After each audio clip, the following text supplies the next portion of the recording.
This instead. Oh, hey. Oh, nice. Is it working? That would be. I hear it. Oh, when it's getting feedback. Okay, there's definitely an echo. That's not good. As long as we keep it away from people who are talking. It's just because we have two windows. Hey, there it is. Okay, we have a live cast. That's me a second ago. Great. Oh God, this is weird. Okay.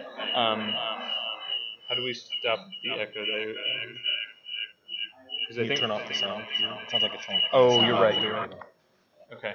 So So we now. have to check on some other computer to see. Yeah. Okay, great. I'm gonna go grab my computer. Hi, I'm Ben. Nice to meet you. Great to meet you. Zach is running around crazily. This is my wife. Awesome. Hi, my name's Ashley. My name is Madonna. Very nice name. I am the owner of the computer, but I have nothing else to do with anything. I'm so glad you brought that so Erica can do for you. And thank you for helping. I think you just saved the live cast. All I know I absorbed from being around my dad. Oh, there's a delay. Yes, this thing is showing live feed. Oh yeah, you guys are in the live feed right now. I think it's a little delayed. Yeah, it's quite delayed. Yeah, you're seeing yourself from about 10 seconds. So how do I just need to know where to tell this computer to go to see the live feed. There should be just something where I can get a URL, right? Maybe in stream options? Yeah, go down. Oh, it's a touch screen. Oh, is it? Yeah. Yeah. Excellent. Right here. No, that's the server URL. Yeah.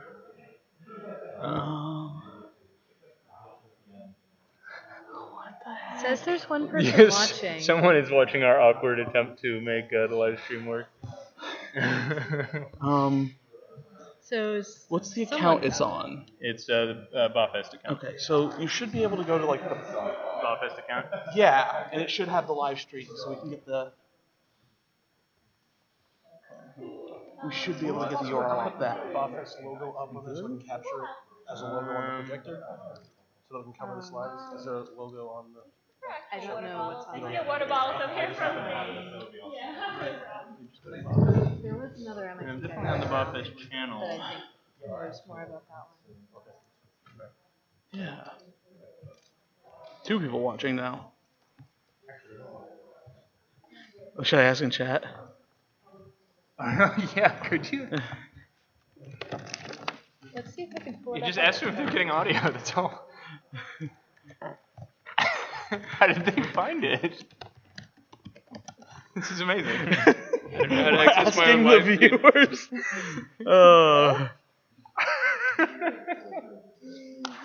I feel a lot better though. Yes, they can hear us. That's great. Excellent. Thank you. Okay, now I'm gonna go find a platform to set it up so Oh, people can see. look. Okay. I just searched BAHFest and it's up. That's great. I'm on sorry. What? YouTube I search. just want to get the logo, the BAHFest logo, so I can have it for cover for this transition. Yeah. Let me get that sent to myself. Thank you. Okay. Yeah. So this is what they're hearing. That's not too bad. It's a tad delayed. That's fine. But they don't. Zach, can I do your computer super quick just to test the URL? Yeah. Go ahead. Okay, it's youtube.com, I'm guessing. Watch. I'm guessing there's a slash too. /watch question mark V equals S uppercase Z lowercase B R R B uppercase J lowercase K uppercase M lowercase H and 4. This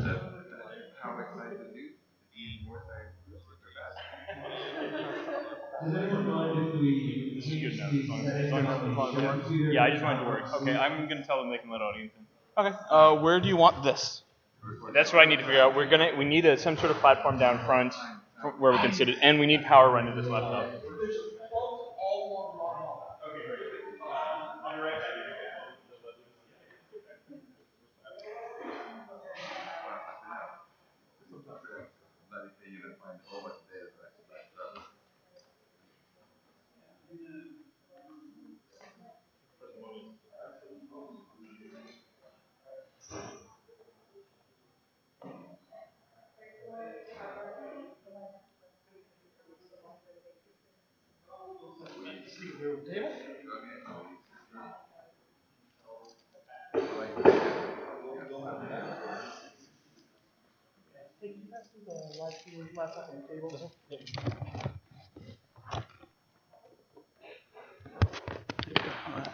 Good, I didn't drop it. Success.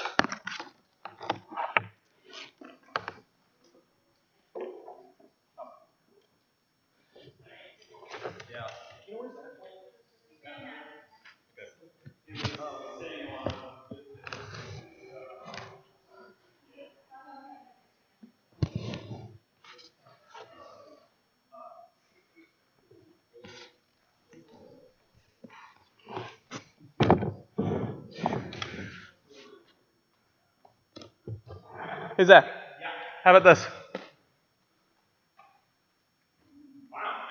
Or do you want it back more? We could like move these chairs out and. It needs to face the podium. It's delayed. Oh, it's delayed. Yeah, I think I got it. I hope the live feed watchers are enjoying our. There's a chat I was watching. If you could just drag it over here, I can help you. I just want to. You want to? I wasn't sure if you wanted the judges in too or just the speakers. Because if we take out 4 of these chairs, we could put this right here, and that would get the whole judging table in that. Yeah, that's true. We're gonna try and move this table, right? Oh yeah, the table should be at a 45-degree angle.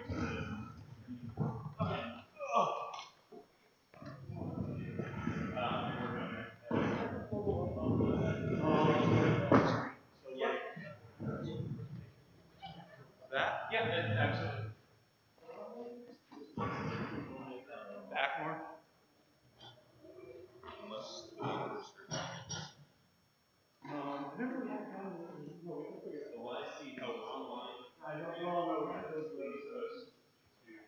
We'll fiddle with it.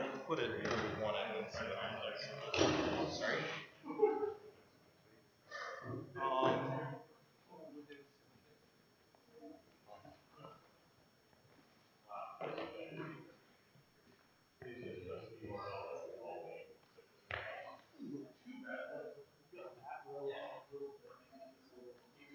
Yeah, I think we're gonna have to focus on the podium. I don't think we can get all of that.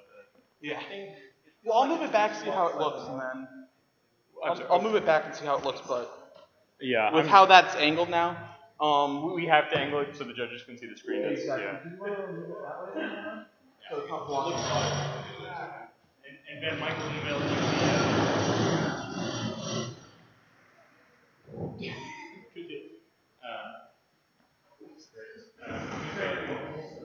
voting card.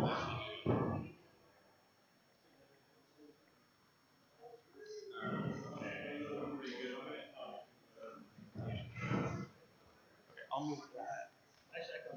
Whatever you get. Okay, so you just need to logo it? Yeah. Oh, sure. Pull out the main website.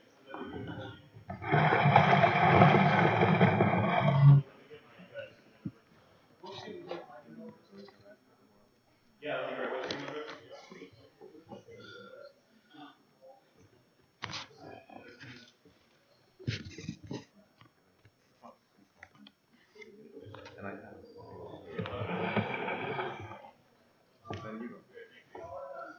What's your email address?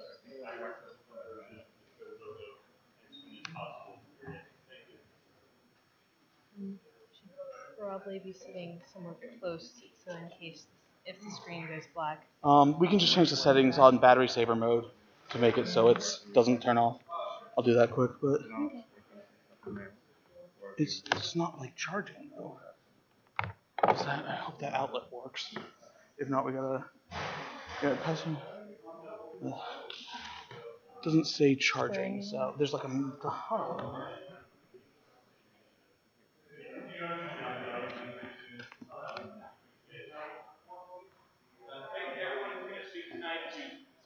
Yes. Okay. Cool.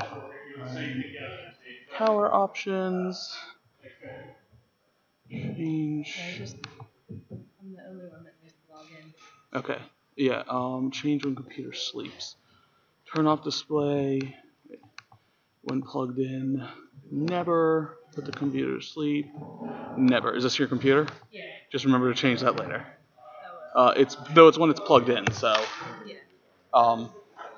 But okay, so that shouldn't turn off. But we'll check in 10 minutes to make sure. It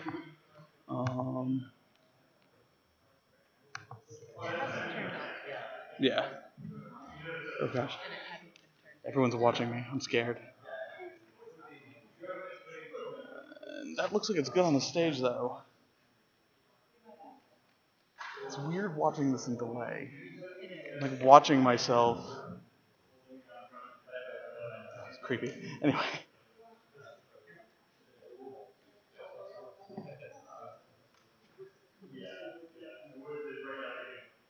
What do you think? That's where it's at. Should we tilt it up a little more, or do you think that's good? Are they going to stay at the podium or are they individually mic'd? I think they're staying at the podium. In past years, they've always stayed at the podium. So, but we'll ask Zach. So will there be someone to rotate it to see the judges? Oh shoot. I don't know if we might not have the view of the judges. I'm not sure. Next year I'm gonna make a multi-camera thing for this, just so we can swap it from there to just one button. But got like 50 webcams in the box. It wouldn't be fun. Yeah, the only thing is if people are going to move it, the power button is right there. Probably no one will touch it. Yeah. I'll ask Zach, but I'm pretty sure. Hey Zach, for the live stream, do you want it to be rotated to view the judges when they're talking, or just keep it on the podium? Okay, cool. Then we have it all set. Okay, great. It shouldn't turn off. We made the screen so it won't go. Is that good too? Next year. Is it possible to adjust the focus on this camera, or is it just like, it is what it is? Because right now the speaker's way out of, way soft. There might just be a standard focal length, in which case there's probably nothing we can do, but I'm also gonna just do that just in case. I keep forgetting it's actually on. I'm talking at people who are watching right now. In the late. Yeah. Yeah.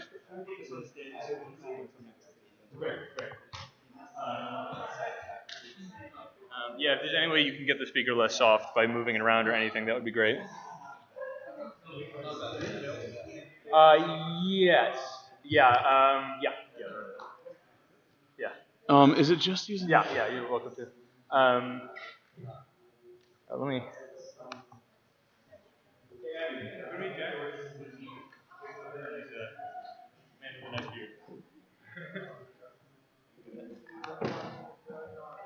Hey Jack, this is Abby Howard. She's one of your Patreon users and Hi. excellent cartoonist as well. How's it going? Very nice to meet you. She's our keynote tonight. Oh, cool, great. I'm really I don't. I've never been to a BAHFest before. I've been wanting to go. Yeah.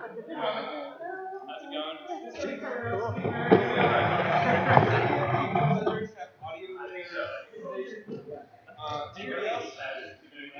Cool. Are we all good to start bringing an audience? Yes, I was just checking the representation. We just want to make sure. Yeah, I believe that's correct. Messing with it. Move it and try and get it into a better thing. Right. What should I be paying attention to? Oh, I know.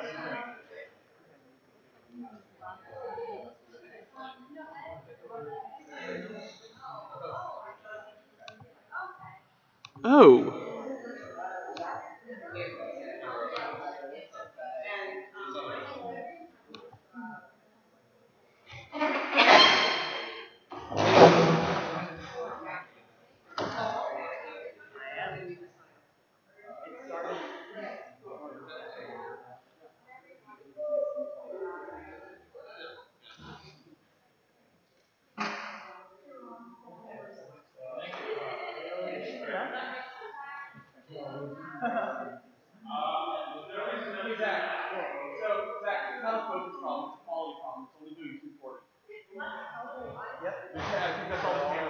Okay, that's fine. That's fine. So, I mean, if you have another laptop. No, we're not doing anything. Yeah. We're good. Thank you. Usually we have there.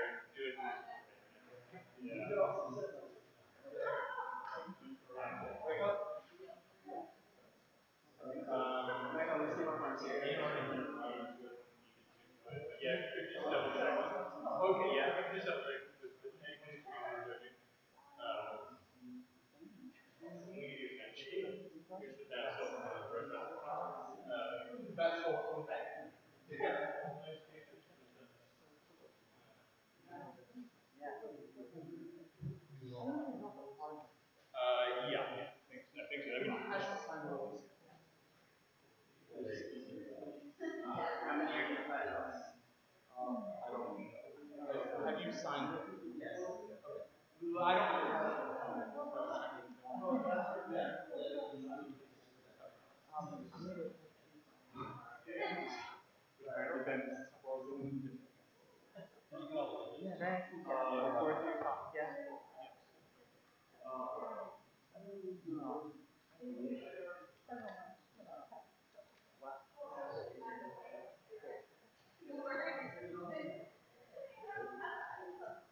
Here's another pen.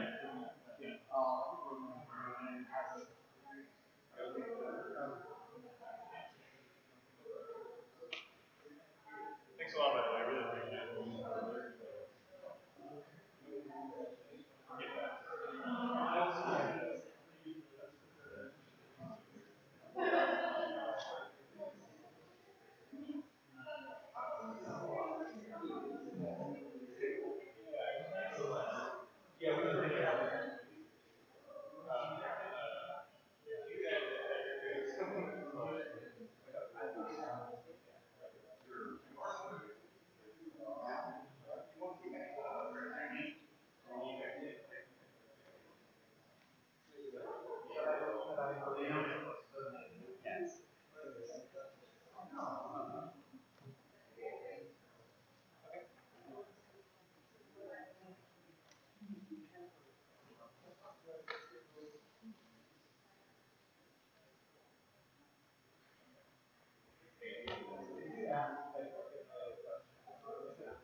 Brand new battery.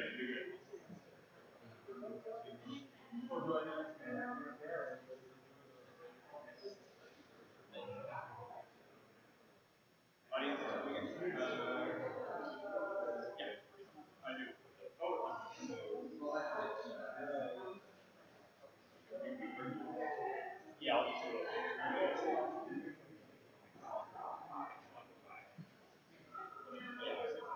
Yeah. Yeah.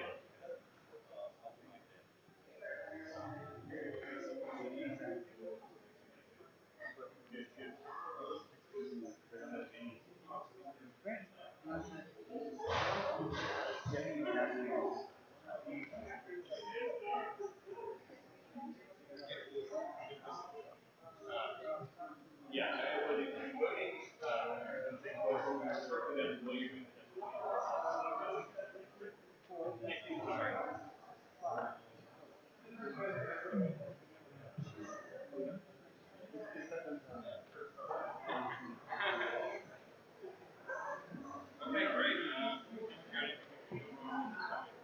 Actually, livestream. No, I didn't even mention that. We have the guy who made it last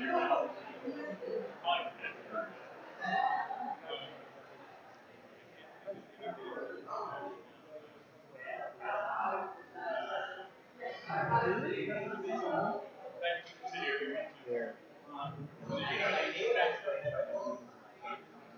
Yeah, they should have.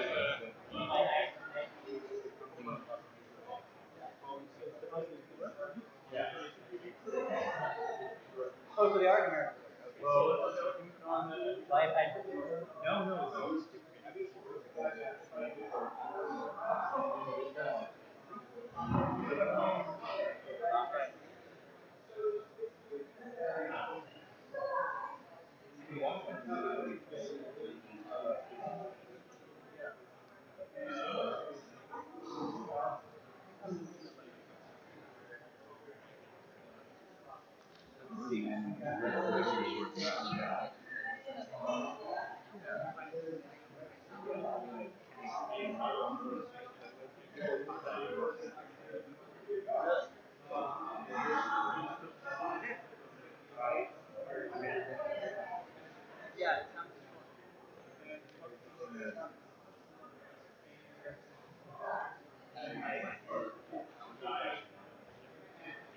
they didn't know we would be here.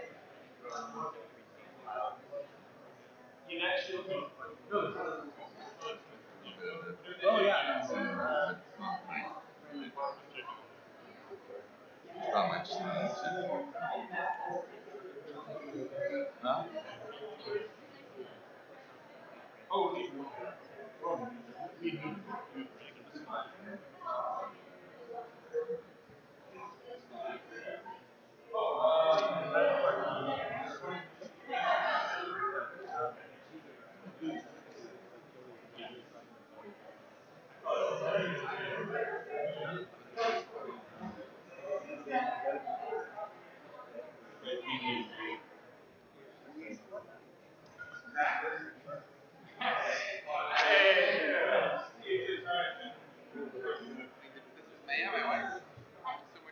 Very nice to meet you. No, thank you for coming. It's all true. Great. Yeah, I hope.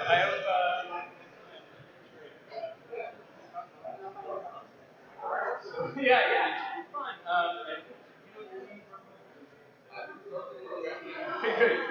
If you're up there, you don't think I should be questioning. Okay. Yeah, pretty.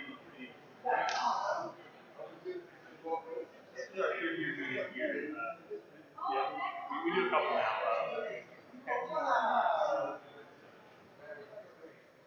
Oh, sure.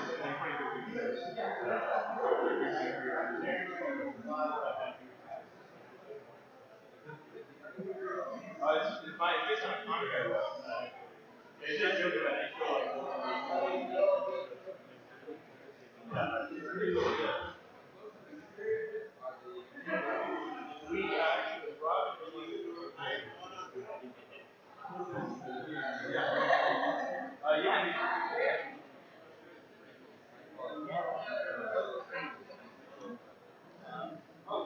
I'm sorry.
Yes, you do. That's right.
I've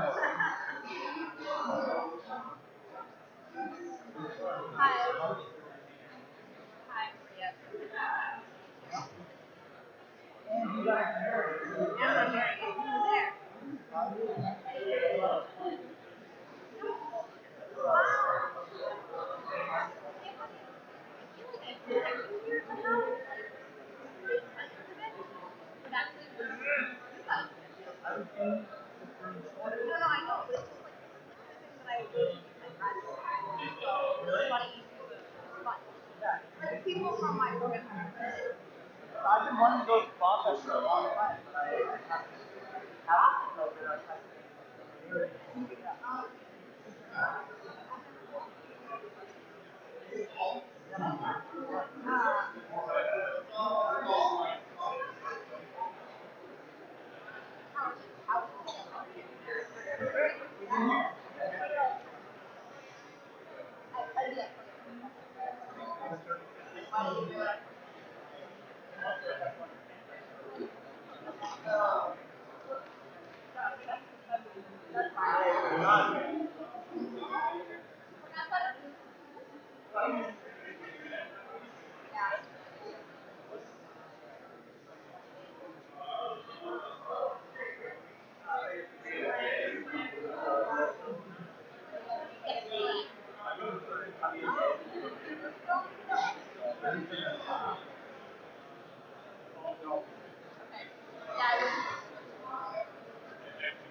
like mostly students. But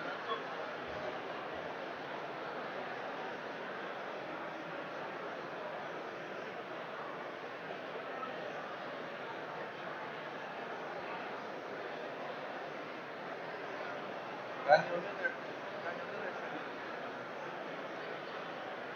I want to listen to his stories.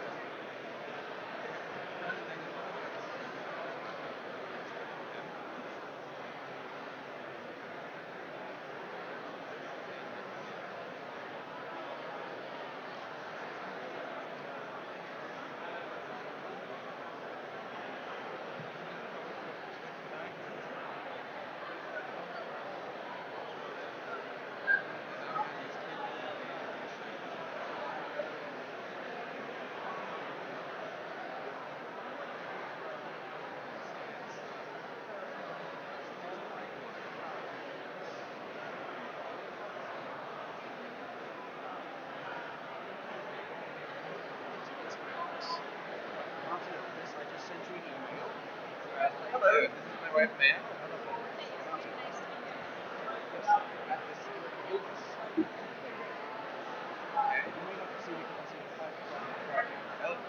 Elvis.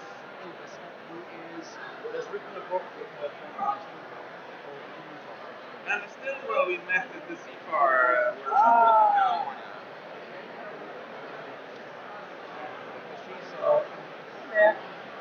Hey, Jesse! Well, hey! Great to see you. Very good. I am disappearing to Oxford starting tomorrow, so I actually can't make the 26th. Okay. So I'm disappointed about that. But we'll be in touch soon. I'll let you judge. What's happening in Oxford? Effective altruism, this negotiations and things. Yeah. Figuring out who else is doing my job. Better weather. This organization, the movement, like other people are starting up chapter building, and I want to figure out who else is doing what. Trying to coordinate rather than So back to school again. Yeah, it's been a while since I saw you. Yeah. Yeah. I spent How most of my about- time working at the Bedford We're Hospital. running into the organization For together. school and work. So it's a bit of a switch from effective altruism to sports, but When are you coming out? 28. So I'll be back. We were in Transylvania for a while, in Sweden for a while. Yeah. My wife is Transylvanian, so you have to be a little bit careful with her unless you have a garlic in your car. Absolutely. My wife's But she's from Newton, garlic resistant strain. So just before this all starts, you were going to tell me something about the email that you sent that I haven't read yet. Yeah. So you guys all the same things about the future Yeah. that you were talking about. I've talked about it many times.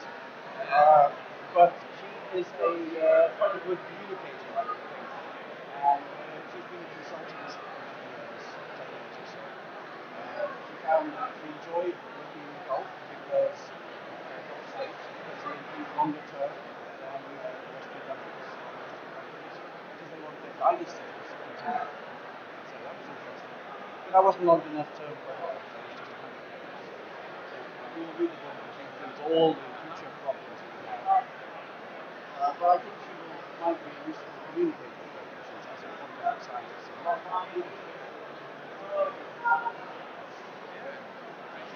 She is interested in these issues about not going extinct and stuff like that. The Indian project should be able to continue forever, so she is always completely different universe. If she's interested and enthusiastic about the sort of stuff we're doing with this non-profit organization we try to visit, she should definitely email me. She should email me.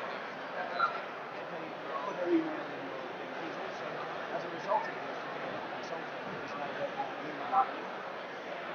Lunar, with Shackleton Energy.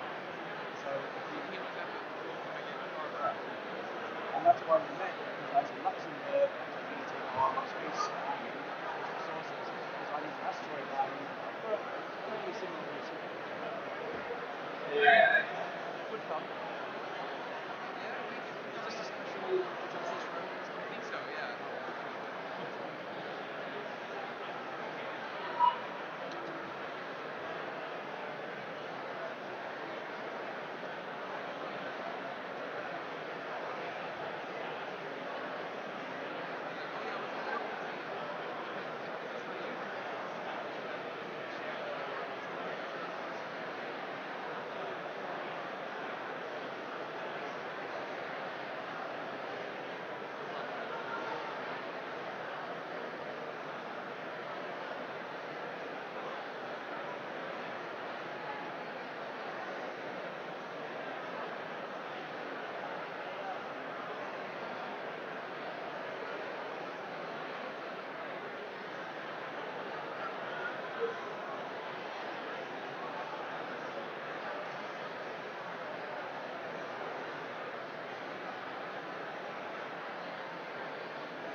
find them?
I can maybe put together. Take a photo of you and Bob.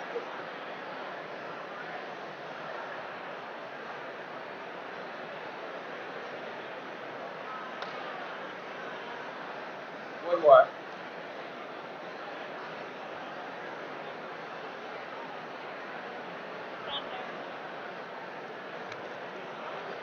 Should I leave this top?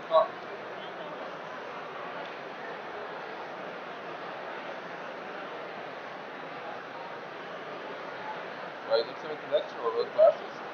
They cannot see because I'm old.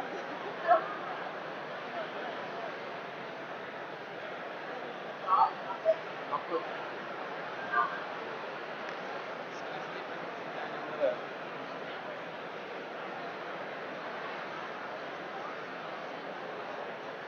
What?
Hey.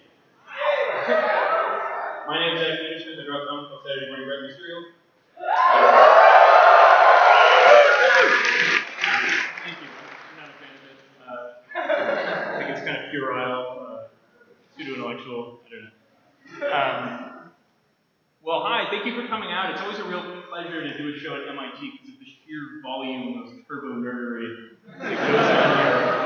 When I was first here, in the first year we did this, I did a talk about a theory of mine that's since been proven true beyond doubt, about how early humans catapulted their children to achieve maximum genetic dispersal. And one of the points I made was that the baby should close its mouth while in transit to avoid getting an eddy current. And I didn't see this at the time, but I looked at the video later, and there was a guy in the front row who heard that joke, and he sort of smiled, and it made me laugh, and then he sort of nodded his head like, yeah, you wouldn't want to worry about that. Which is the kind of reaction you really only get here. So, for tonight's show, there's a rule in film, which is if you have a successful first film, when you come up with the second one, you repeat the format. But when you get to the third one, there's a twist. There's no twist tonight. We couldn't afford a twist. We like to admit it. We didn't give Ben a heart attack about the twist thing. But anyway, I'll get off stage and give it to your host, Ben Lilly, but I just want to thank you all. It's always nice to entertain the people who are going to cause the robot apocalypse in 5 or 10 years. I hope some of you program some mercy in, and thank you all for coming out.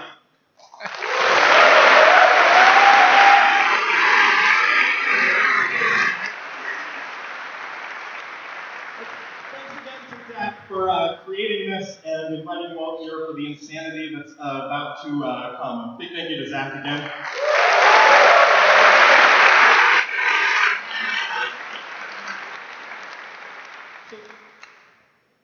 So speaking of insanity, by applause, how many of you know what's going to happen tonight?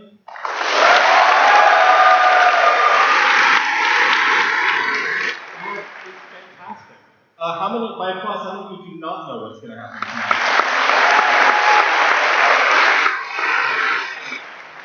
And how many of you applaud both times?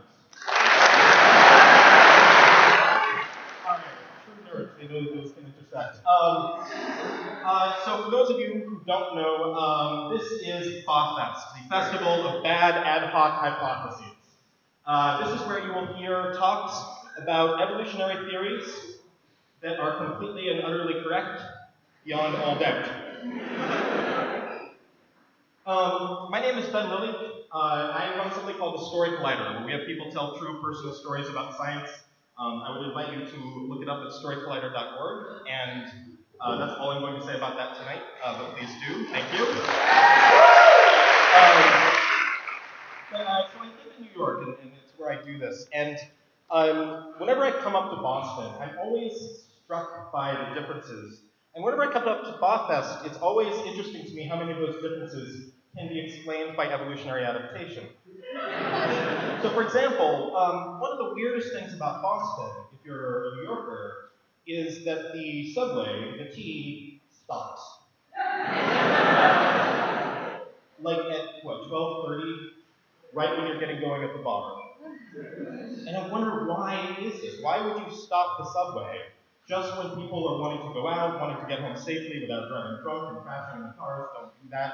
Why would a city put something like that in place? And I finally realized, coming up here this time, that is actually a defensive adaptation. It's a repurposed defensive adaptation, and it's because of this. So Boston is now a city of innovation. It's a city that depends on people being creative. It used to be a very puritanical city. And so to get its residents to sit and work and be creative, it repurposed an old adaptation from the puritanical days, which is to do everything in its power to keep the population from having fun or experiencing joy. And as evidence of this, and I believe this is completely correct, as further evidence I offer the London Underground, which also stops And as you all know, London is another city with no happiness or joy.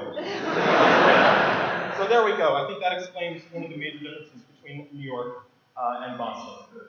So a bit more about what's going to happen here tonight. You're going to hear 6 presentations from people who have submitted their work for your consideration and the consideration of a panel of judges.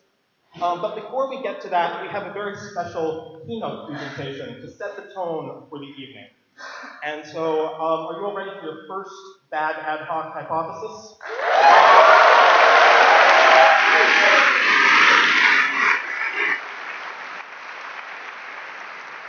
All right. Our keynote speaker is Abby Howard. She is the creator of the webcomics Junior Scientist Power Hour and The Last Halloween. Please welcome to the stage, Abby Howard.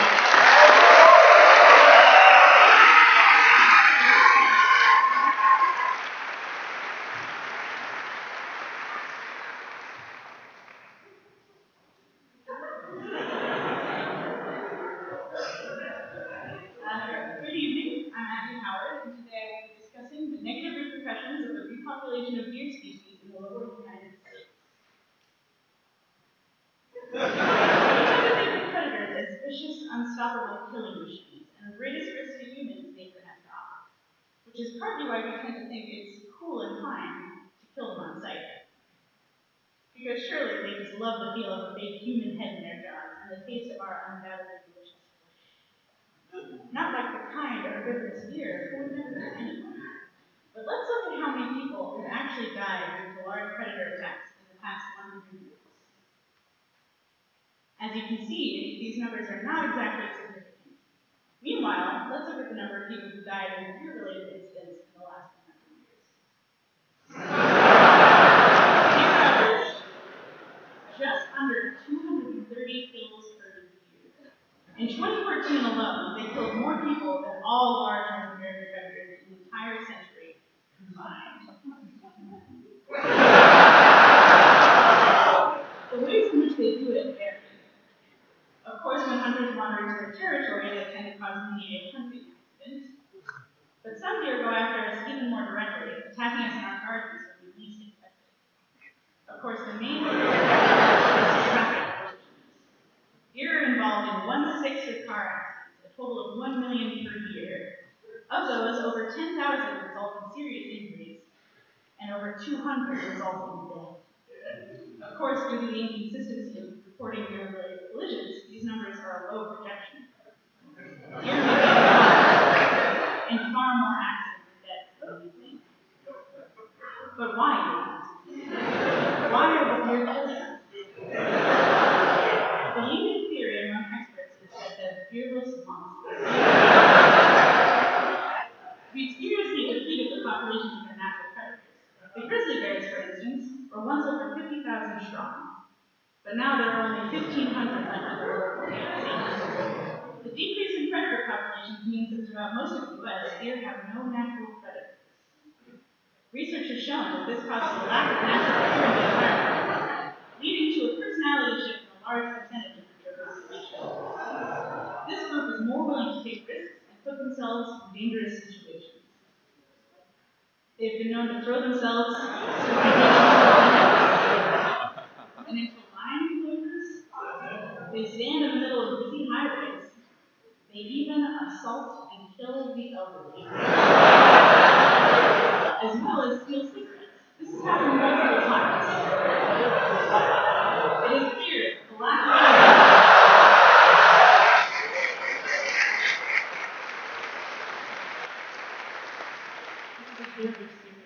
Please hold your applause. It is clear that the lack of predators has turned deer into the monsters we now know them to be. Of course, not all deer have gone along with the way of reckless teenage-style hijinks. But the fearful, cautious deer are not able to coexist with the renegade deer, which has caused a steep decline in the overall deer population within the past 4 years. The decline could be caused by overhunting, the recent reintroduction of many large predator species, or dwindling resources, but most likely, it is the schism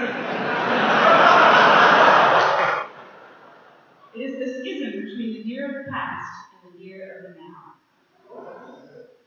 Data shows that the homicidal deer population is growing more so than the average deer population ever has. Within 2 years, the deer will once again be on the rise.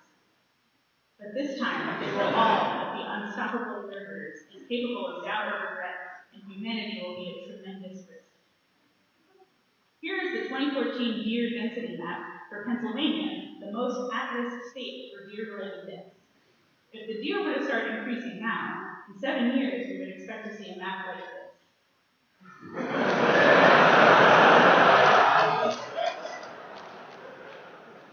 And in another set, projections suggest it will be utterly carpeted with hyper-aggressive, deadly deer and will be inhospitable to human life. The rest of the United States would suffer similarly until the entire continent is overrun. So what are we to do about this? In some areas, groups of deer's natural predators have been reintroduced, but this has proven not to be effective enough. The deer are already too far gone, and we must take more drastic measures. Some think merely hunting the deer is a viable option. But this puts humans in the middle of deer territories, which may not have been a problem when we were dealing with the fearful deer of the past, but now it will most certainly be.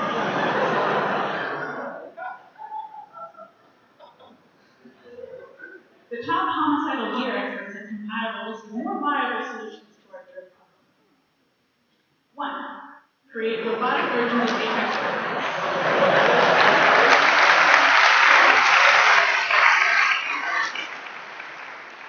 Much like MIT's own shooter robot, but add some knives to it. Projections suggest that this option will eliminate most of the deer population within 5 months. Researchers assure having packs of knife-wielding machines whose only purpose is to kill or roam the countryside will not be much. Number 2, of course, the most obvious solution, genetically engineer dromaeosaur dinosaur eagles, which could wipe out the deer within a few generations. When the deer have been destroyed, we can store the dino eagles in some sort of theme park, perhaps. Number 4, more logs. Number 5, breed humans with the deer. Reintroduce fear into the deer population.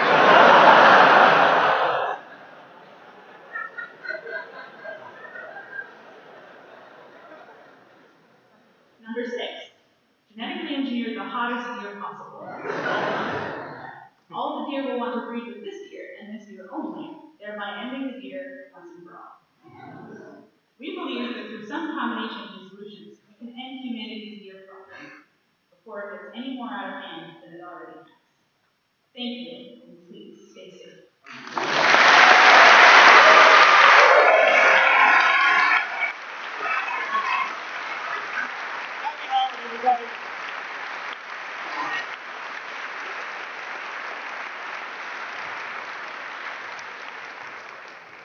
Alright, thank you, Abby, for getting us off on the right foot with homicidal deer. Can't go wrong when you start that way. Okay, so now you're about to hear the 6 submitted talks to this conference on bad ad hoc hypotheses. And one thing, like any scientific conference, there are many purposes to presenting these talks. Of course, we want the joy of exploration and learning science. But the main reason, as you all know, you're mostly MIT and Harvard students, you know the true purpose of science, of course, is to empirically prove that you are better than your peers. And since we don't have time to rack up citation counts, we have found another method to attempt that tonight. We have invited 4 expert judges to rate the talks, and I would like to invite the judges up on stage now.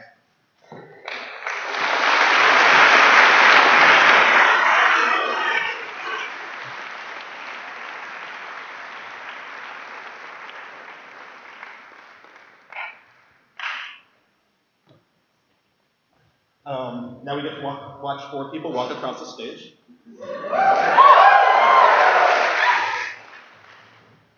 So these judges will be evaluating the talks. They will be evaluating them on the 4 criteria. How much science was used? There's going to be a lot. how good the performance was, how parsimonious the theory was, and how well did the speaker answer the judges' questions. That's right, the speakers will be asked questions by these fine people. So let me introduce to you our 4 judges. Over here on my left is Max Tegmark. He is known as Mad Max for his unorthodox ideas and passion for adventure. His scientific interests range from precision cosmology to the ultimate nature of reality, all explored in his new popular book, Our Mathematical Universe. By the way, there will be a signing after the event. He is an MIT physics professor with more than 200 technical papers and is featured in dozens of science documentaries. His work with the Sloan Digital Sky Survey on galaxy clustering shared the first prize in Science Magazine's Breakthrough of the Year 2003. Max Tegmark.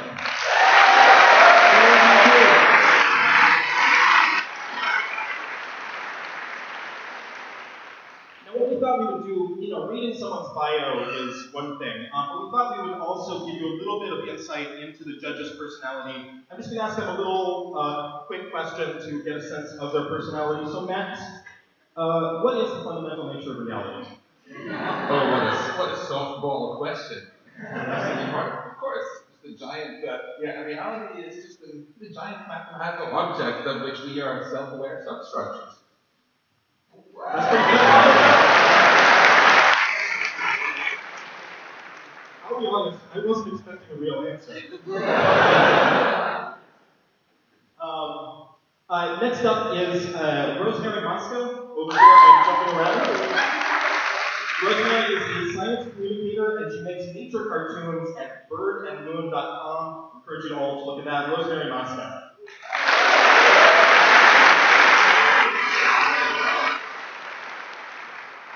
Rosemary, as a nature expert, I think we are all looking for some kind of an update. How is nature on a scale from Scrooge to Apocalypse? I tend to be an optimist, so I feel like we're almost apocalypse.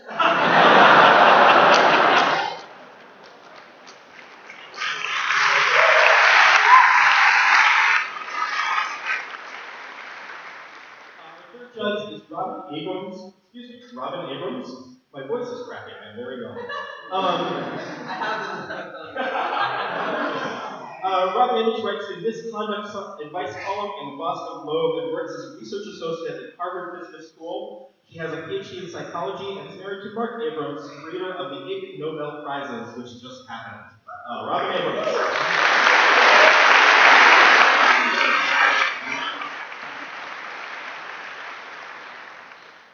So, as an advice columnist, what should we all do to be happy? Don't read the comments.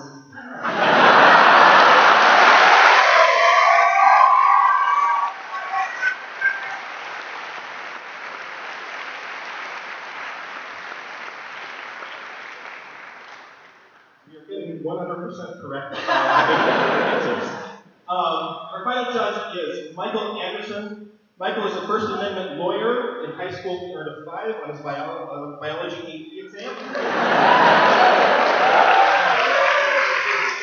And most excitingly, of any bit of the resume of anybody that I read out tonight, he was the winner of BAHFest 2014.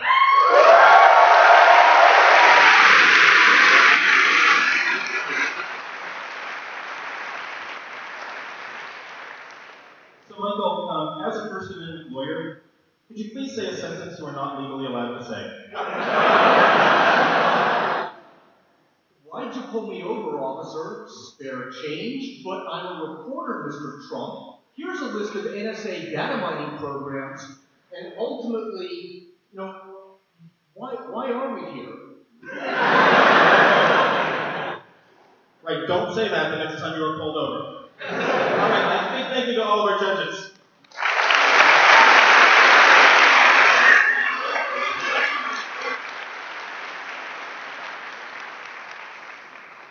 Okay, it's one thing to be judged and get the approval of your peers.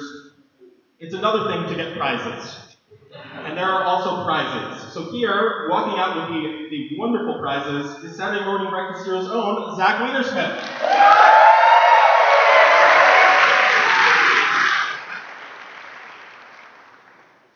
This trophy.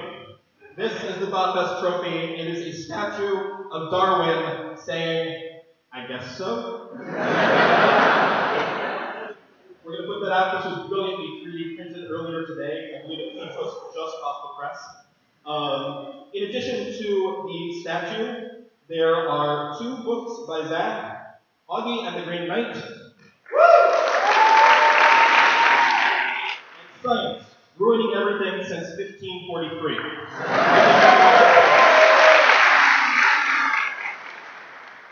Somebody left some money on the table, so we'll give that to the winner too. It's going to be about $500. So those are the prizes. You have met the judges. You have been told the criteria. In addition to the judges tallying at the end, we are also going to have an audience component to the voting. So once you have heard all the presentations, we will have you vote by applause. And I believe with that, we are ready to begin the presentations. Are you guys ready to hear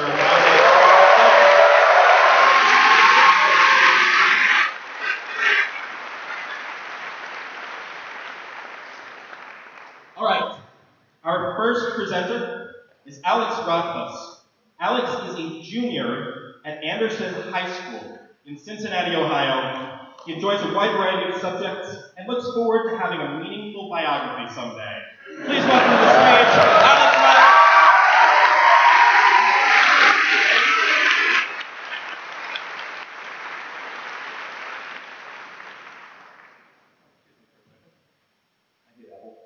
All right.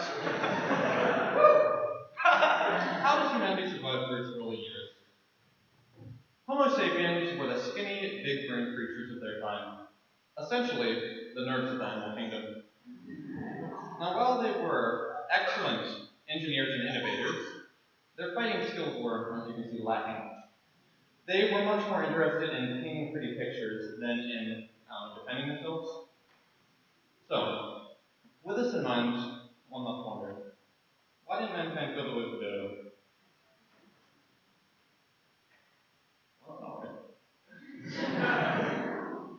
Alright, so we were 5 feet 9 inches, and we were carrying sharp-edged rocks. Now I propose that mankind's single greatest attribute, which allowed us to survive, was the torso's resemblance to a human face.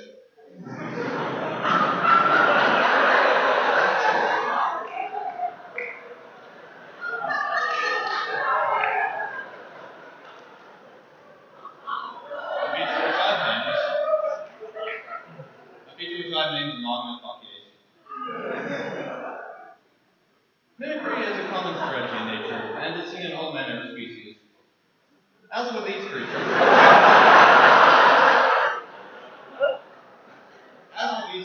our body's uncanny resemblance to the face is no mere accident of evolution. Individuals whose bodies most resemble faces were able to survive longer and procreate more, less factors dependent on their offspring.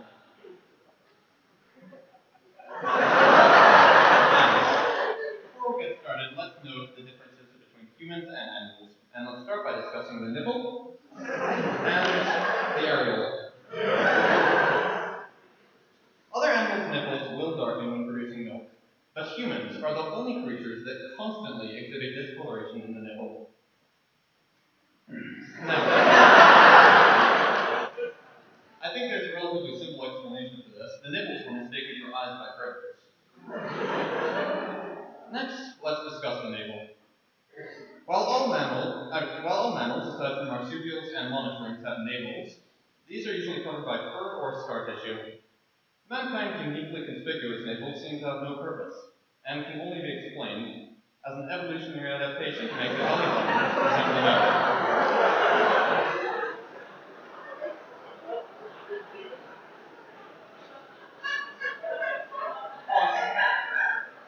Some may wonder how the genetic aberration known as the outie exists, but I believe it is simply the result of less selection pressure on the average person in the modern era, which allows them to survive and pass on these negative genes. So, as a bit of evidence for this theory, let's first discuss human reactions to stress and cold. In stressful situations, such as, say, lion attacks, the body undergoes vasoconstriction, or the tightening of blood vessels. This reaction gives an overwhelming sensation of warmth to the individual as they grow within. Now, this reaction would likely be used in order to fend off predators. Next, let's talk about, what's it called? Something.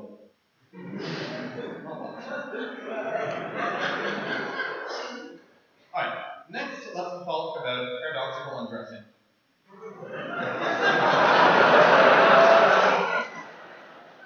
Paradoxical undressing occurs in the final stages of hypothermia.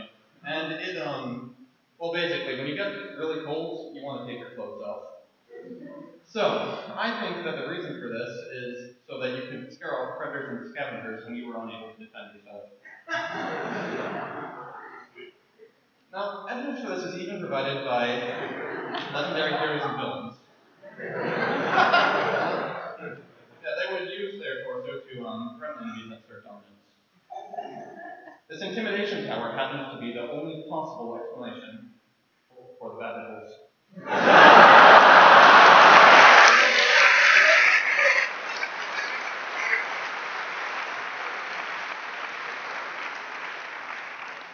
There is one flaw in my general theory that may lead some to doubt its veracity. Shirts. Shirts are worn throughout the world, even in areas where they're not a necessity. In fact, in some cultures, it is taboo or even illegal for individuals to remove their upper body clothing in public. This is especially true for women. Now, men tend to take off their shirts when temperatures rise, right? And as you can see in this scatter plot, there is a direct correlation between temperatures and homicide rates. Proving that shirtlessness is directly associated with violence. Regarding female shirtlessness, while I personally am very sympathetic to such movements as free the nipple, there is one issue. As you can see, there's a militant aspect to this, right? If we were to free the nipple, as they say, I think that this will lead to only an anarchic state, and honestly, did you do anything about that? Let's see. Alright. Personally, I think that men should just cover up too. Thank you.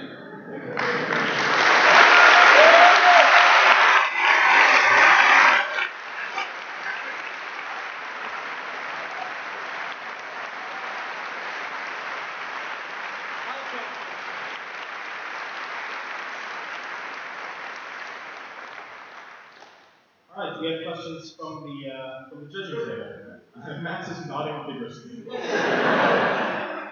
Yeah, thank you for this very intriguing theory here. So I'm curious, it's well known, of course, that different people are frightening to a very different degree when they take off their clothes, right? So in your research, have done any statistical correlation between how frightening people are when they take their clothes off and their propensity to get killed by murderous deer? I did do some research on this, and I researched myself. I went out into the woods naked. So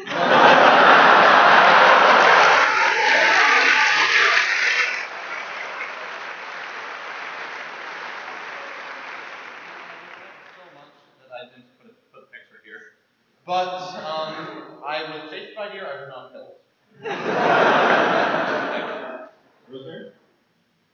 Yeah, that was fascinating. So, would you say that that women's sort of larger, more prominent eye spots indicate some kind of past hunting role? I think that it has to do with infants. So if you've ever seen an infant, you'll notice that their nipples are much paler than the rest of their body. And this has to do with blood and such, which I don't want to But, yes, especially during lactation, female nipples will get much larger, right? And I think that that's the reason to protect infants. one more question. Does this mean that there is no longer an evolutionary basis for the common expression, hey, buddy, my eyes are up here?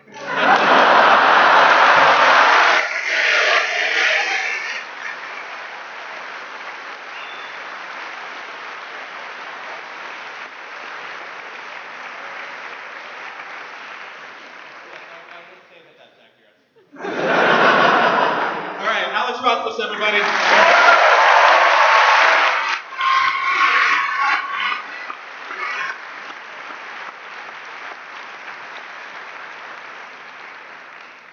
Okay, our second presenter is Stacy Farina. Dr. Stacy Farina received her undergraduate degree from the University of New Hampshire and her PhD from Cornell University, of which there are 2 members in the audience. She currently studies evolution and biomechanics of fishes as an NSF postdoctoral research fellow at Harvard University. Please welcome Stacy Farina.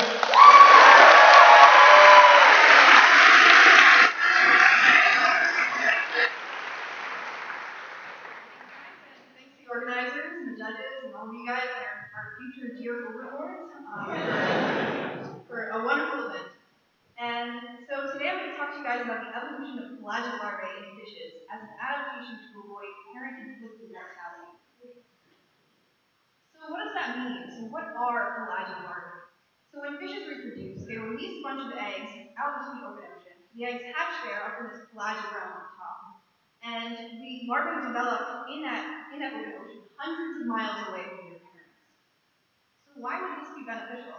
So in the pelagic zone, there are a whole bunch of nutrients readily available. The parent itself is free to not have to spend any energy on parental care. And overall, as a whole, the species can disperse very widely because the larvae end up so far away from the parents.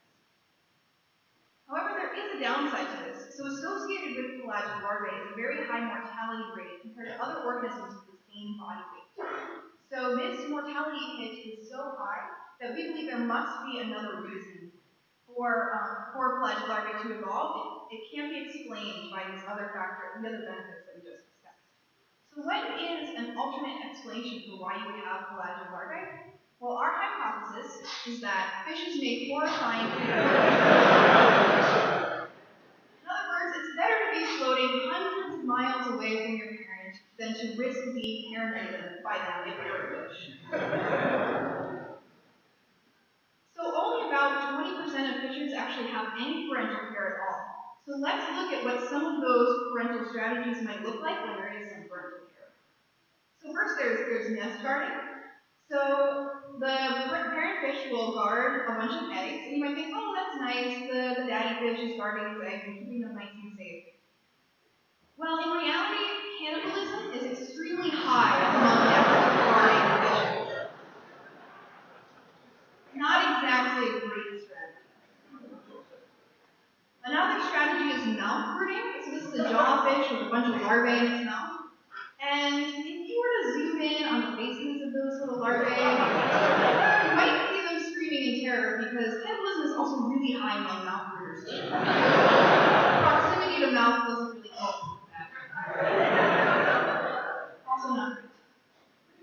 Another strategy is skin brooding, where the larvae actually hatch in the skin and are kept there by the parent. In addition to the idea that it's really horrifying to imagine bursting out of your parent's skin when you're born, not so great. The larvae, when they come out, are often underdeveloped because the parent can't actually hold them in the skin for very long, so the larvae are vulnerable to predation and also And then finally, if everything goes great, you're born to your parent, hanging out with the parent is not a great idea because the food availability is just not that good. So many fishes resort to actually eating secretions off the parent's skin. So I don't know if you can imagine having to eat your parent's skin in order to prevent yourself from starving to death, but I think that might just be the most horrifying one. And that's pretty much it. There are no other parental care strategies in fish. There are variations on these themes, but those are your options. Not great. Another line of evidence that we're interested in is comparing the morphology of the parents versus the larvae. So on the top here they're both goose fish. One is the larvae, and the bottom one is the parent, and they look quite different. And we believe that this is a mechanism to disguise the larvae from the parents. Because their parents are so horrifying that they can't help but disguise themselves so their parents can identify them. This is supported by the fact that it's extremely metabolically expensive to make the transition from larvae to parent, and therefore it must be beneficial for something. We believe it is a defense mechanism against it. And finally, going back to this paper where they were trying to explain the high mortality rates in pelagic fishes, we believe that this is the model that they presented in their paper, and we believe that this model can be improved not just by considering the weight of the organisms, but by considering how horrifying the parents are. So here is a new parameter.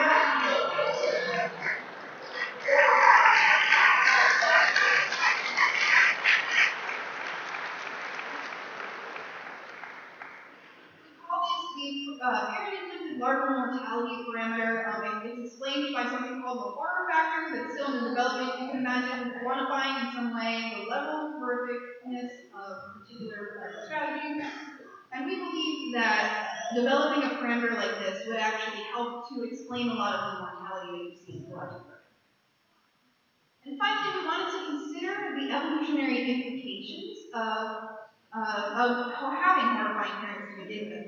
And we believe that it may have been critical in the transition of fishes to land.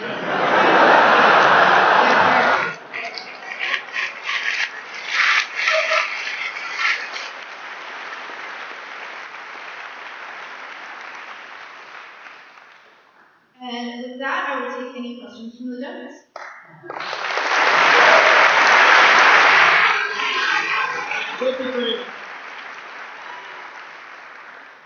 All right, judges.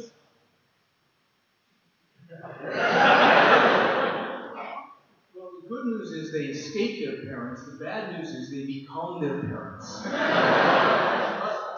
Does your research show instances of pelagic larvae finally moving back into their parents' basement? Well,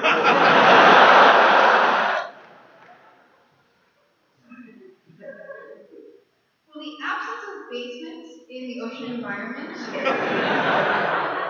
may prevent this. But you're right, they do eventually have to become.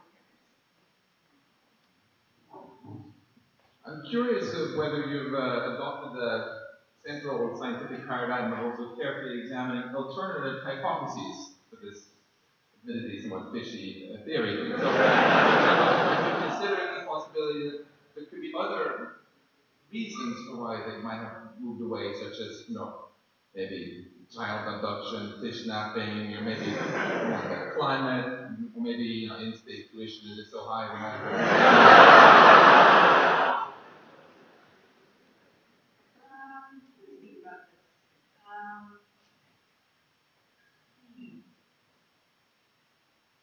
So it might be driven more by the parents rather than the needs of the larvae. So rather than the parenting being horrifying, raising children may just be so horrifying for the parents.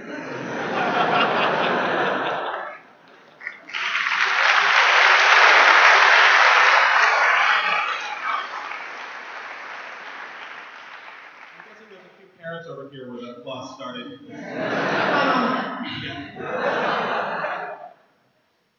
Do you have any suggestions for what we could do to end this cycle of violence and horror?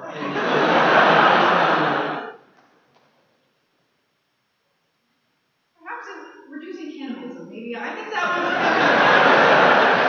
kind of a big one. Families of praise together.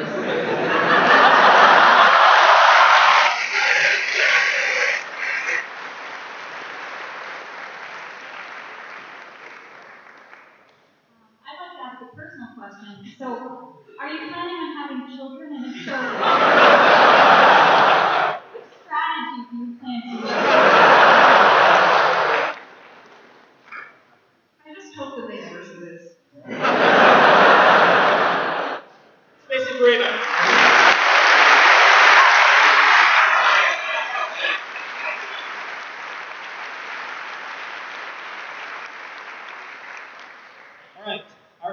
presentation will be by Robert Gooding Townsend. Robert is a master's student in applied mathematics at the University of Waterloo, working with Chris Bout, studying human-environment interactions in land use. He's also drawn to the possibilities of synthetic biology and has been working with Waterloo's iGEM team. Please welcome Robert Gooding Townsend.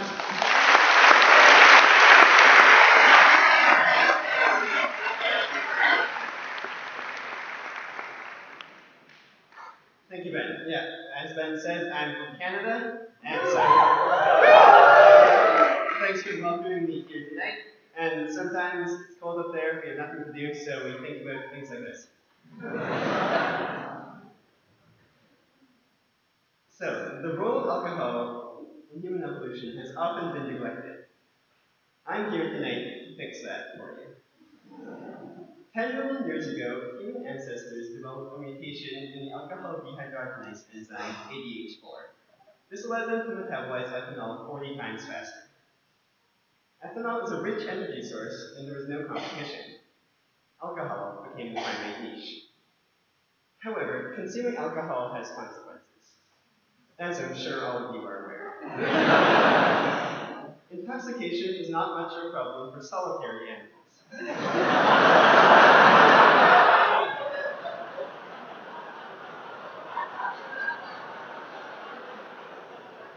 can take the extra calories, go sleep it off in a cave, and still come out ahead. But it's a whole different story for social animals. When social status is everything, cognitive impairment is a disaster. So what will evolution do? Well, alcohol is getting past the blood-brain barrier and polluting all of those synapses that are working so hard. And the solution to pollution is dilution. With all of this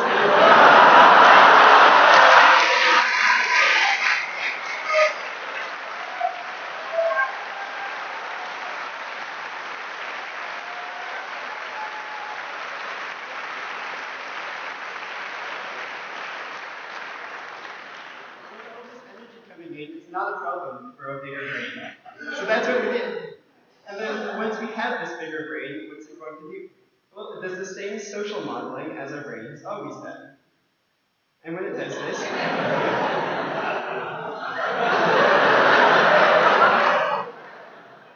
this social modeling is effective in bringing higher social status. And that brings more alcohol. It's a positive feedback loop. Alcohol makes bigger brains, which make better social skills, which bring more alcohol.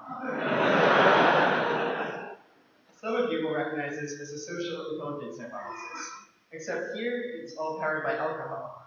So to reflect this, we slide an extra word in, and we now have the social lubricant. Let's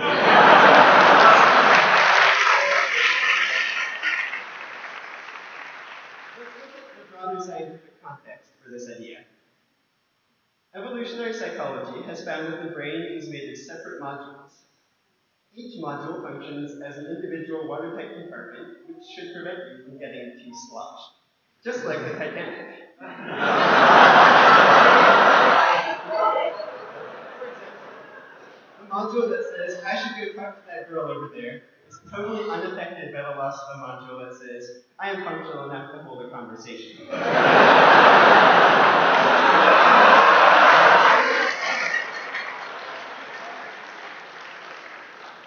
We also conducted some experiments. These were rigorous and double-blind. Both participants and experimenters were blind drunk.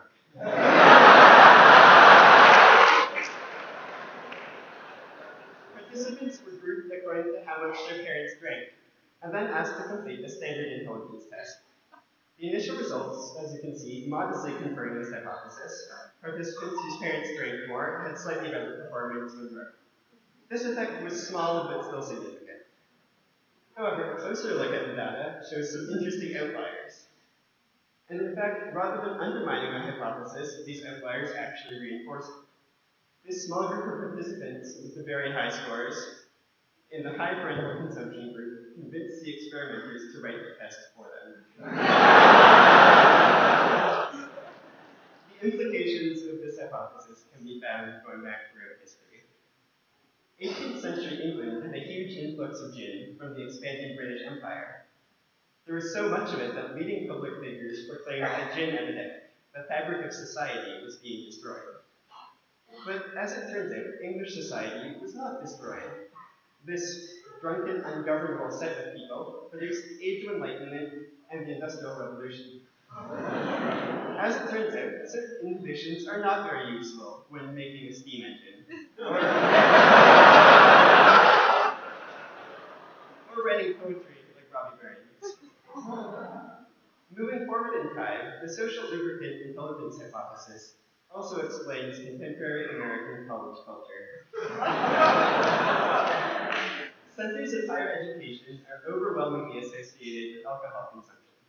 Not only that, but as this hypothesis predicts, the social environment has been reshaped around complex cognitive and motor tasks, such as beer pong. These often reward all participants, winners and losers, with more alcohol. Finally, let's consider the implications of this hypothesis for future research. Experts in artificial intelligence have had some success in getting robots to learn like human children. But the next step, since robots are still quite bad at social interactions, is to put a bunch of robots in social networks with each other and get them drunk.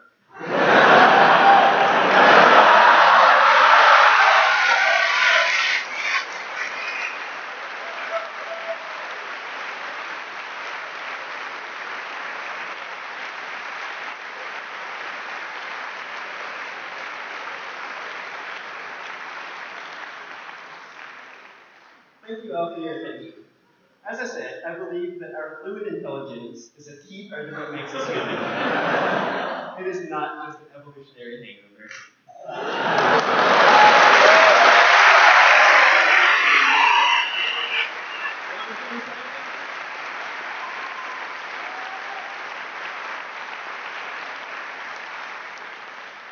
Questions from the judges? Although the hypothesis was very intriguing, your data set admittedly had a relatively low N. And I'm curious about whether you're considering extending your research to both the size of the data set, and in particular, if you were to sample people here in the local geographic area, would you predict, if you compare students at the different colleges and schools here, MIT, Harvard, BU, Tufts, and so on, that there would be a correlation between alcohol consumption and brain science? It's not necessarily the case that there would be a direct correlation, since this is a selection factor acting over evolutionary time.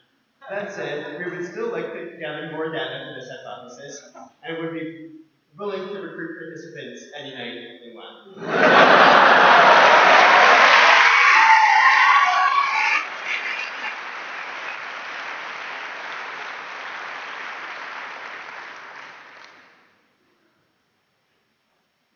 I only want to say you should have no problem finding sponsors. You took your data from Canada?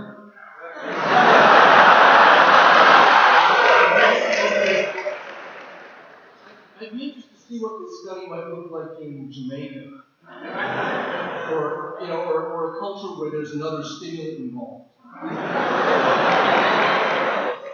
To do that, we certainly have to have a two-factor analysis or more. Though, I mean, we could. I hadn't considered that since many stimulants haven't been with us for as much evolutionary time. As we saw in the first slide, that the mutation that enabled us to consume ethanol, or at least to metabolize it efficiently, was 10 million years old. And I'm simply not sure that's the case with any of the other various substances that human cultures consume across the world.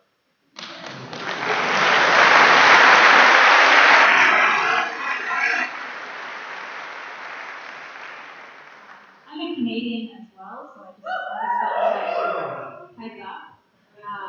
So our beer has a higher alcohol content. Would you say that correlates with our intelligence?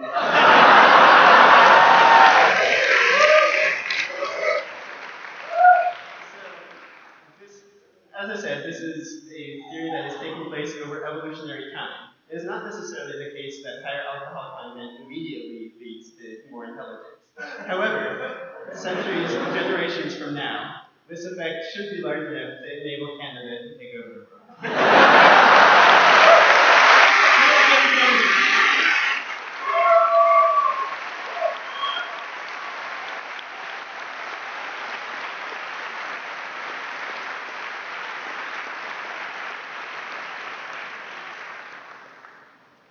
All right, our fourth presenter is Sanjay Kulkachek. He has a bachelor's degree in biology and philosophy and a doctorate in medicine, and he draws comics, Coward in Love, from his home in Newark, Delaware. Please welcome to the stage, Sanjay Kulkachek.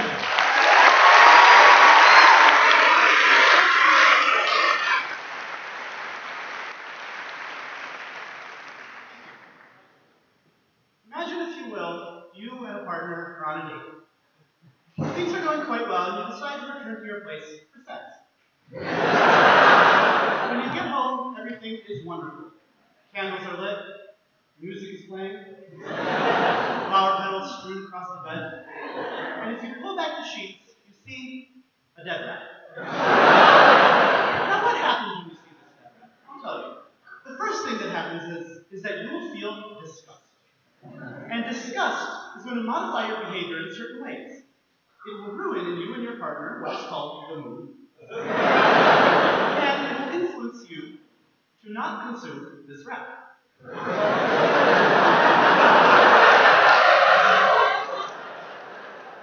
As we can see here, disgust towards this dead rat is causing you to act in fitness-reducing ways. Which leaves us with an evolutionary puzzle. How then did disgust evolve? To answer the question, we must first look at disgust in the natural world. When we do so, certain patterns emerge. We see that disgust is more prominent in adolescents and adults as opposed to in infants and children. We see that disgust is brought out by dead bodies of animals as opposed to the dead remains of other organisms. And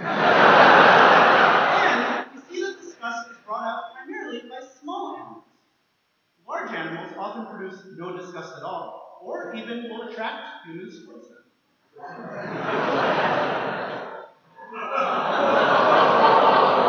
So, how did this evolve? The prevailing hypothesis is what is called the pathogenicity hypothesis. This is to say our ancestors gained an evolutionary advantage from disgust because it allowed them to avoid potentially pathogenic or disease-causing exposures. But if we make predictions based on this hypothesis, we are given plenty of reasons to reject it. For instance, we would predict that infants and children would have the most pronounced disgust, given that they have no other life experience with which to otherwise avoid pathogenic exposures. We would also predict that any organism, regardless of kingdom, would produce disgust. But numerous examples, such as poison ivy, hemlock, mistletoe, show that this is not the case. Mistletoe, in fact, has the opposite effect.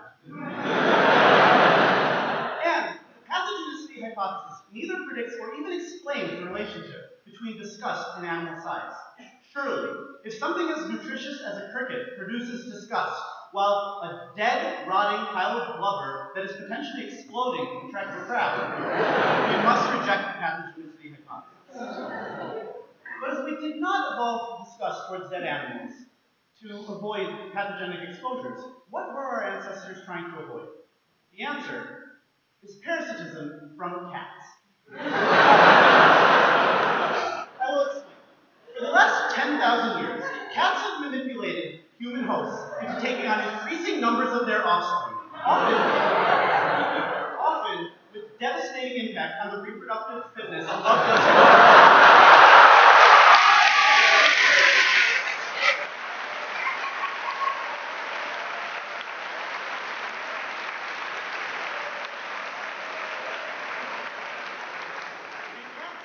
Enormously successful, and no longer needing to provide for their own food, cats have adapted their own hunting instincts so that now they are no longer hunting for food, but rather for human approval through gifts of dead animals. And our human ancestors would have no doubt been delighted by these seemingly free gifts of meat and accepted these Trojan rats and mice and birds along with the cats that presented them. But we, like any parasitized host that survived, have evolved a defense. And that defense, and my hypothesis, is that we have evolved disgust towards dead animals. I would like to wrap up by pointing out that this hypothesis explains the data perfectly. Infants and children are essentially worthless to a cat, and therefore, they do not invest in earning their approval. Therefore, there's never been selective pressure lecture towards evolving disgust at this age. We are disgusted by dead animals because that is what cats can hunt. That is what cats hunt and kill and present. And we are disgusted by small dead animals because that is what cats can hunt and kill and present. But if your cat shows up at your doorstep with a dead whale, perhaps favor your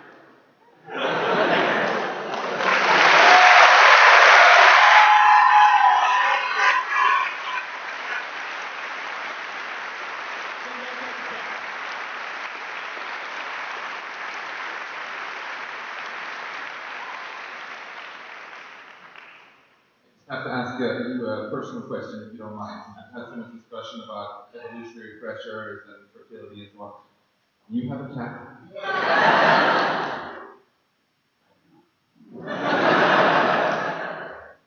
Everyone knows that evolution between species often goes on a kind of arms race. If we've evolved into natural defense against cats bringing us small dead animals, do you then predict such an evolutionary adaptation where they're going to start bringing us jewelry? Or...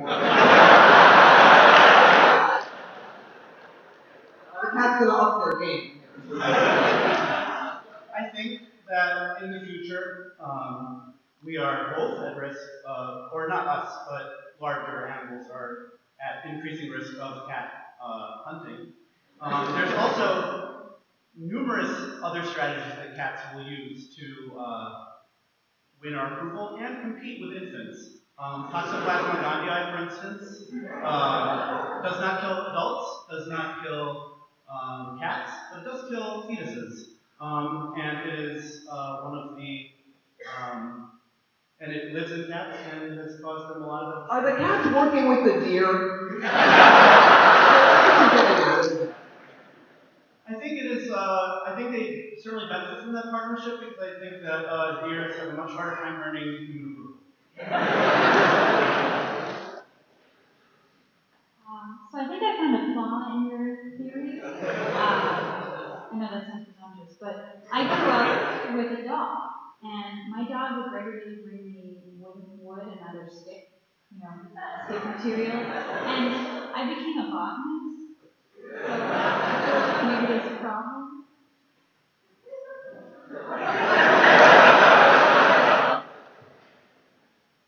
Could you elaborate?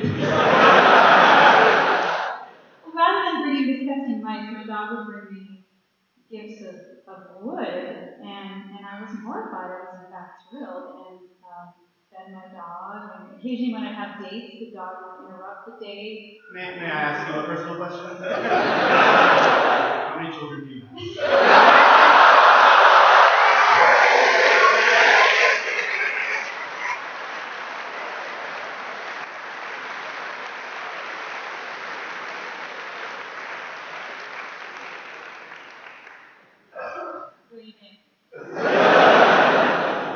Well, if cats are manipulating human behavior, then you've got a good historical case that the Egyptians believed that cats were divine, which would make Nefertiti kind of the biggest cat lady of the ancient world.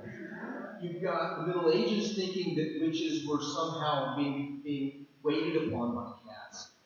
But your theory seems to suggest that the humans who accumulate the most cats in their house would be empowered by them in order to carry forward the cat's master plan for the world.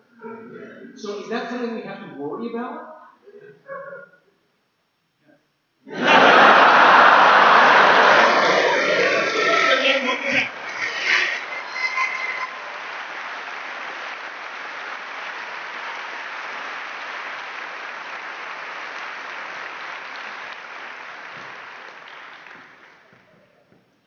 I have a cat. All right, our fifth presentation is by Jacob Falkovich. Jacob is a Russian-born Israeli, a converted to Tar Heel, and currently making it in New York City. His mother, father, brother, and girlfriend are pursuing academic careers in science, so he went and got an MBA. He's working for a finance technology company. Jacob writes satire for an online magazine and performs stand-up around New York, but doesn't get paid to do either. Jacob Falkovich.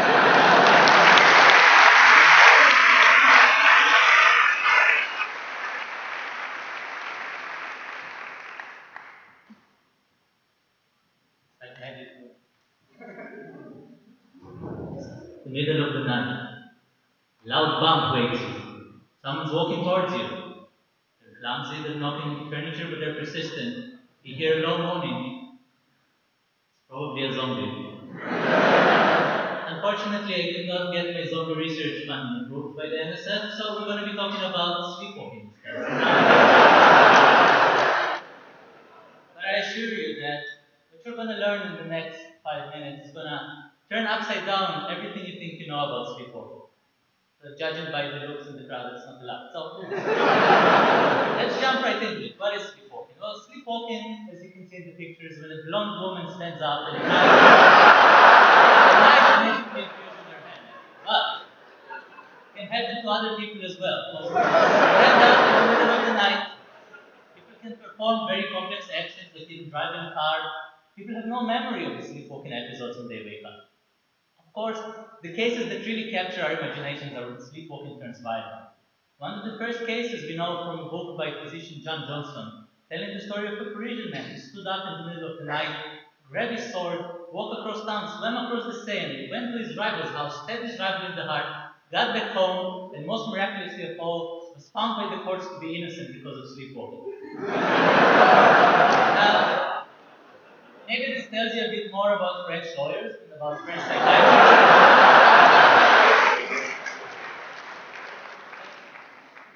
This is a mysterious phenomenon that people struggle to explain throughout the ages. So, how did they explain it? Well, everybody explained it by the things they saw around them. People in the ancient world saw gods and demons everywhere. Of course, they attributed sleepwalking to demonic possession. Phrenologists thought it was competing organs in the head. The Freudians of the early 20th century saw penises everywhere. So, of course, they attributed it to suppressed sexual wishes. But a consensus formed around the middle of the 20th century that sleepwalkers are probably acting out their dream. It was classified as a psychiatric disorder of arousal. Now, this picture survived for a few decades. We've seen a lot of new scientific evidence come out that really challenges this assumption. So first of all, we've seen that sleepwalking is much more prevalent than people once thought and happens mostly to young adults. Sleepwalking is hereditary, it has a strong genetical component, and more interestingly, brain scans show that sleepwalking occurs in non-REM sleep. When people aren't dreaming, there's no brain activity. Now, this would seem not to sit well at all with the idea that sleepwalking is a psychological disorder, but nobody seems to have noticed it. In fact, Dr. Mark Pressman asked in the Journal of Neurobiology, why has sleepwalking research been sleepwalking? And no one answered, because A, he asked it in the journal,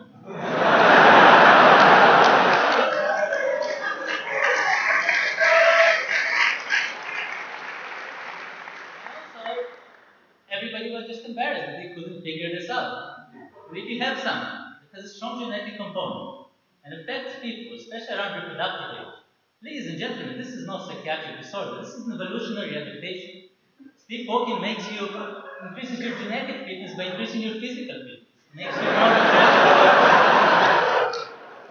Now, before we go to demonstrate that, I want to show this picture. Now, you would think this picture called The Sleepwalker is a good illustration of sleepwalking, but I think it's more of an illustration of an artist giving his painting a dramatic title to make it sell for more money. Because this is not how sleepwalkers look like at all.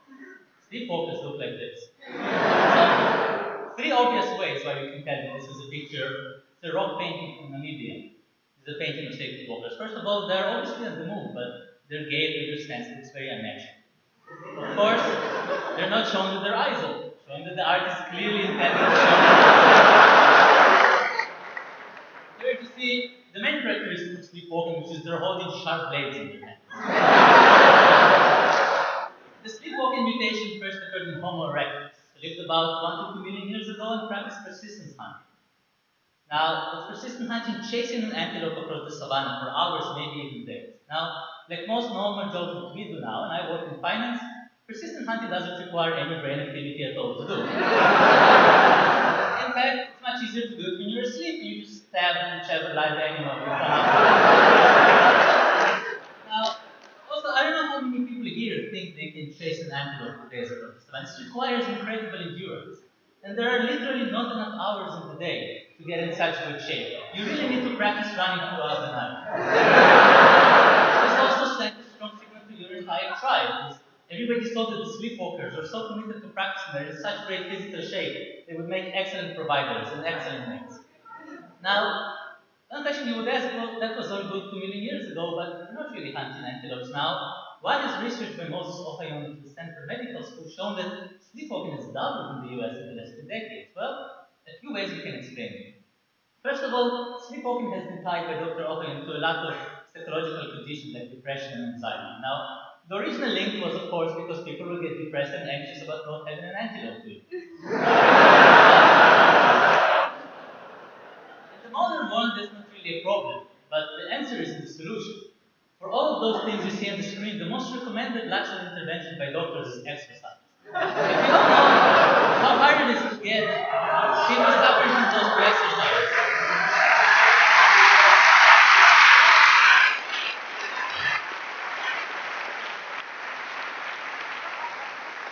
just imagine your body activating its long-lost mechanism to get you some physical training at night, and even better, you don't remember any of this, so maybe you'll be motivated to go to the gym in the day as well. Now, of course, when you think exercise and the rise in the US, you would think there would be a lot of research by my esteemed sleepwalking colleagues about the link between sleepwalking and obesity, and of course there is none, because there are apparently all asleep on the job. But we have something better than scientific data, ladies and gentlemen. We have Google Ngram.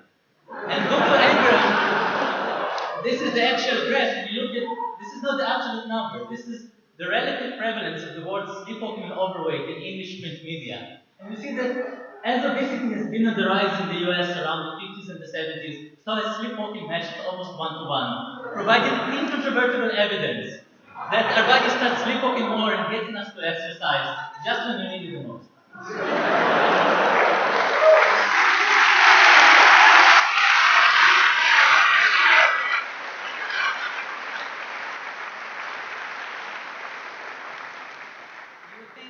How come I'm the first person to thought of it?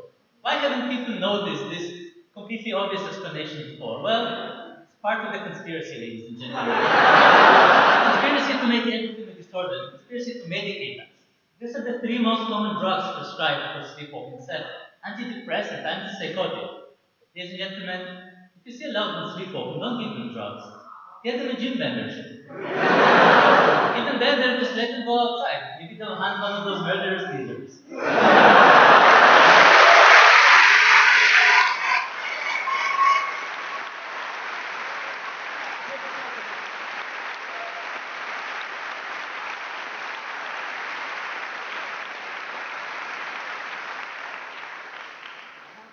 Question about this intriguing link between sleepwalking and the obesity epidemic.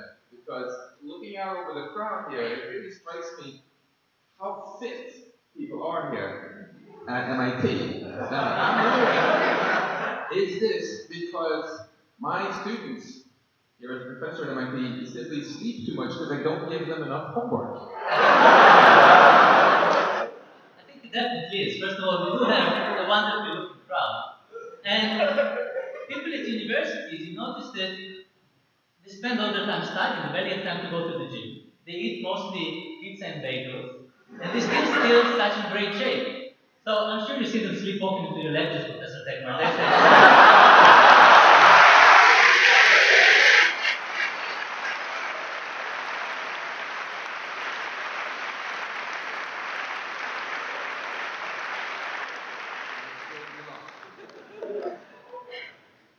Do you have any tips to maximize one's sleepwalking workouts?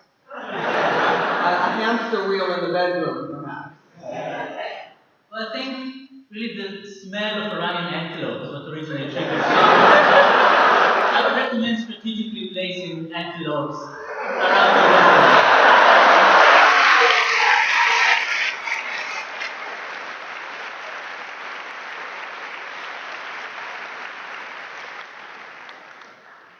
I'm worried about what this means for minimum wage laws. We're going to have to revisit the idea of overtime if now everybody's out there doing physical work while they're sleeping. Well, I think to fight minimum wage laws, humans have evolved not to remember sleepwalking episodes. You don't have to pay people for what they can't remember in school.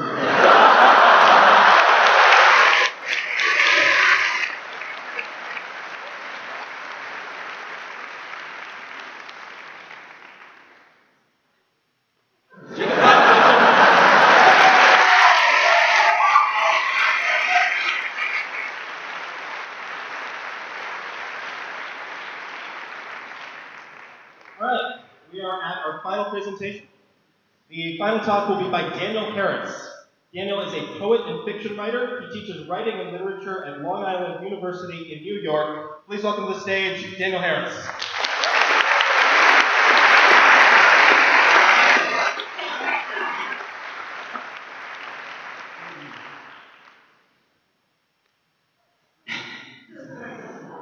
As we all know, the ability to monitor heart rates is crucial to modern medicine. So much so that we wondered from an evolutionary standpoint why we haven't developed the ability to monitor our own. After our preliminary research and experimentation, we came up with what we believe to be a compelling hypothesis. First, though, a quick thought exercise. Imagine that you are a distant human ancestor. You're eking out your existence on the savannah, and there's a predator that has begun to stalk you. You've gone to hiding, and you've managed to conceal yourself thus far. Now let's change one variable. Suddenly, you can hear your own heartbeat. Before we talk about what that means, quick observation. There's a correlation between the range of typical human heart rates and the range of tempos of popular music.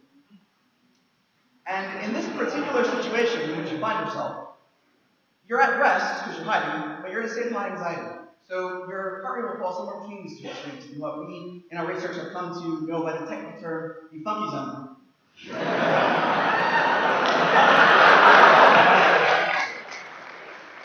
the funky zone is right at about 110 beats per minute, and it's represented by the most catchy songs available, such as Queen's Another One Bites the Dust. And if that song is now playing in your head, if you were on the savannah, chances are good you've already been killed. Simply put, our hypothesis is this. Humans have evolved specifically not to be able to hear their own heartbeat, because uncontrolled song and dance would have destroyed our ability to evade predators. Now, dancing does come with its own set of advantages, of course. Stress relief, exercise, opportunities for mating, and so on. But the impulse to dance often collides with common sense or even basic survival instincts. You don't need to look very far to find evidence for this. But for the sake of completion, let's look at some numbers. In the United States, the music industry generates approximately $15 billion a year in revenue. The gun and ammunition industry in gun-loving America generates a mere $6 billion. And what this tells us is that the average American spends more than twice as much money on music as he does on the most efficient means of self-defense available.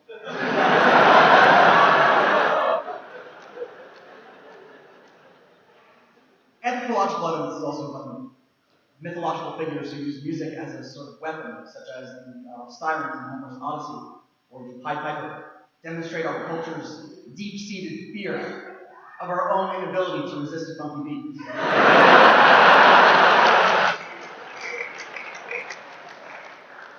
Moreover, certain religious groups, such as the Church of Nazarene or the Salafi movement, have been moved to place a ban on dancing. And this harkens back to a war-torn era when religious leaders made their decisions not based on fundamentalist interpretation of religious scripture as was previously thought, but rather on some very logical and well-founded survival concerns. Because after all, ask yourself honestly, does this look like a group of people who would survive in the wild? Once you embrace this theory, it possesses a tremendous amount of explanatory power. We can explain human behaviors, such as the use of battlefield drums, which have been thought in the past to be used for increasing troops' morale, but in fact serve a far subtler and more insidious purpose. We can also explain predatory behaviors in nature from some very simple and obvious examples.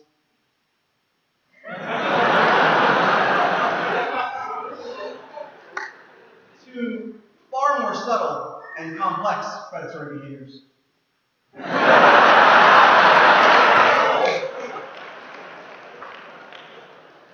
For which we have hitherto lacked any clear explanation.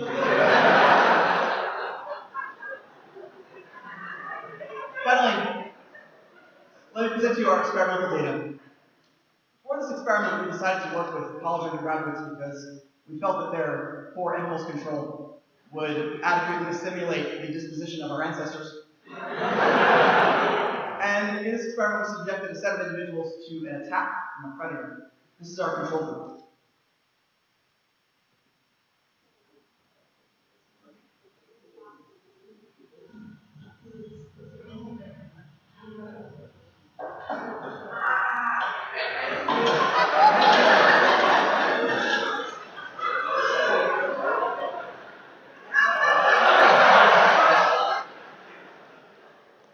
As you can see, when they are relatively free from distractions, primitive individuals can respond to the threat with an appropriate measure.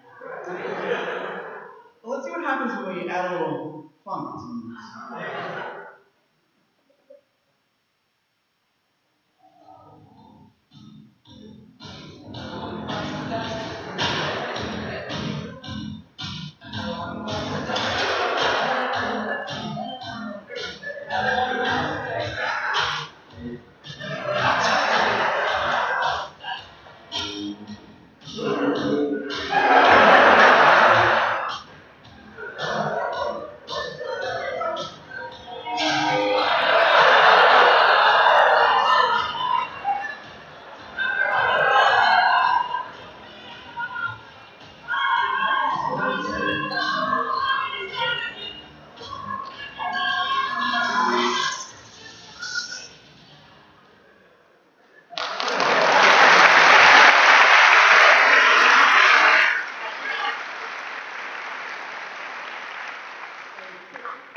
Litmus test to determine whether you yourself will be affected by the funky zone is if the footage that you just watched appeared to be in slow motion. If the footage was actually unedited, that was your reflexes slowing down. Because the beat was too funky. The simple truth is that when we hear it, we want to dance. And dancing at the wrong time or place can easily lead to death. So the next time you're out on the dance floor, keep an eye out for dangerous predators that just might save your life. Thank you.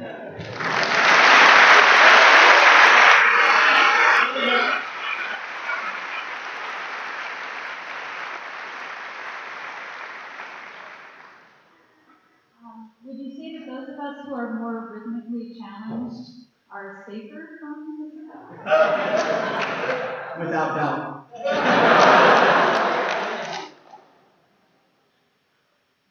You might want to consider taking up something like the pipe organ or the bagpipes.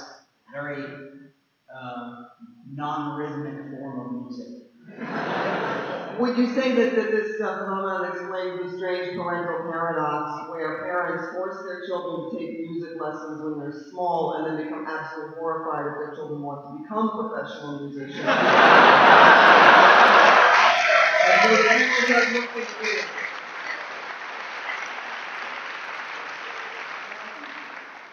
When parents have the urge to teach their children to dance, I think this is an attempt to create a sort of defense mechanism to inundate the child so that they're not taken unawares in the wild. But the inoculation can fail and create a basis.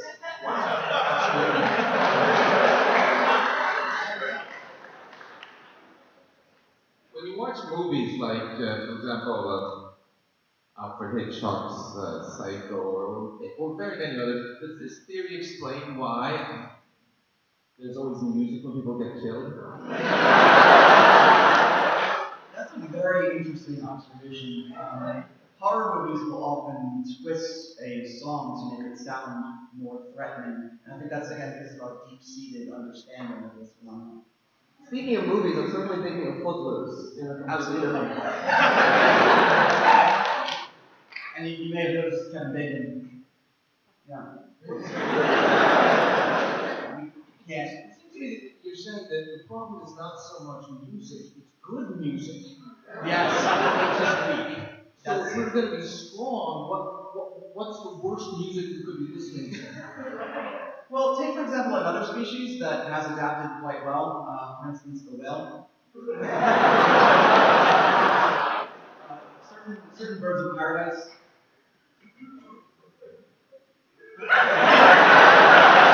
Table Harris.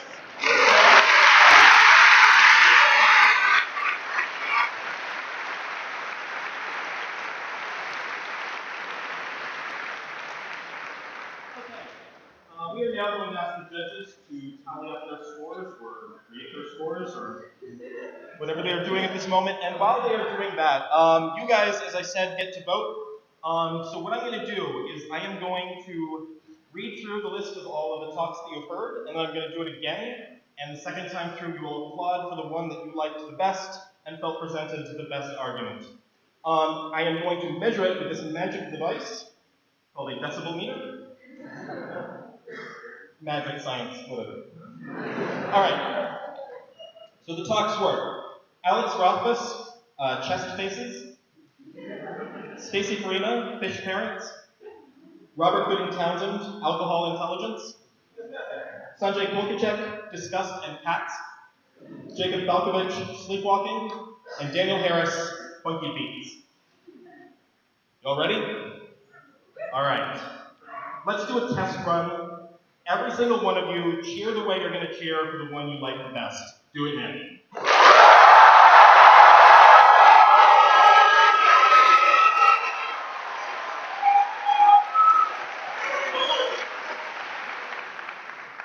No talk, just one. For future reference, you're all 110 decibels. All right, here we go. Alex Rothfuss, chest faces.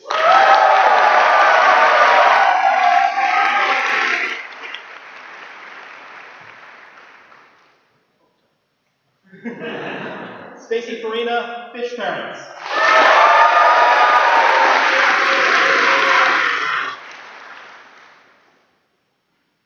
Robert Gooding Townsend, alcohol intelligence.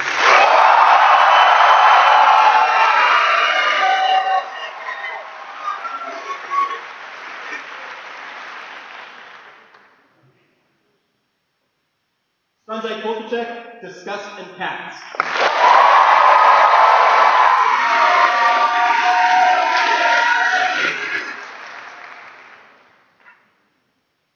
Jacob Falkovich, sleepwalking.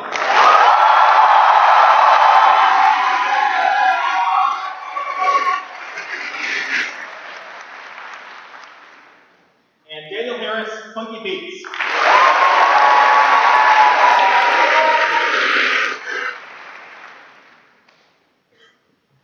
And once more, just for kicks, a giant cheer for all of them.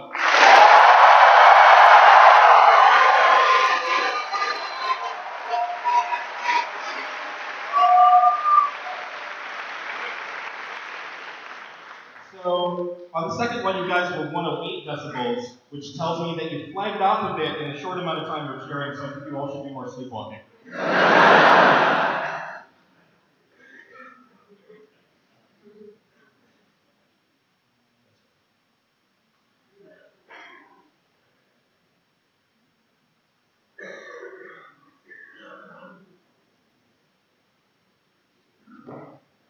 Okay. This was very close. It looked like there was a multi-way tie from right up near the top, but edging it out by, it looks like, a fraction, 1 point. The winner of BAHFest 2015 is Robert Gooding Townsend. Robert Gooding.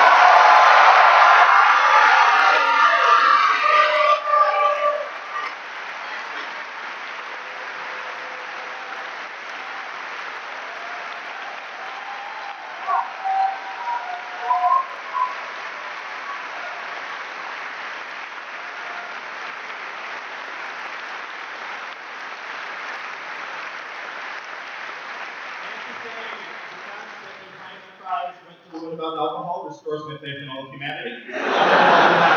So, the least important prize, $500. The second most important prize, 2 books by Zach Wienersmith. And finally, the coveted statue of Darwin.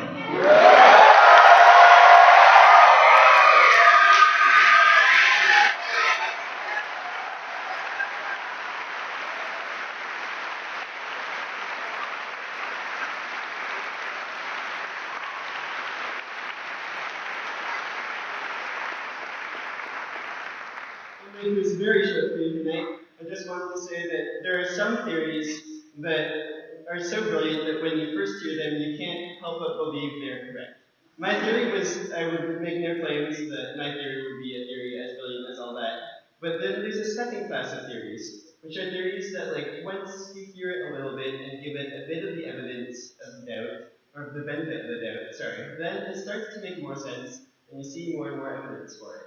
So I might suggest my theories in this latter category, and if you all go out and take a drink, it will make much more sense.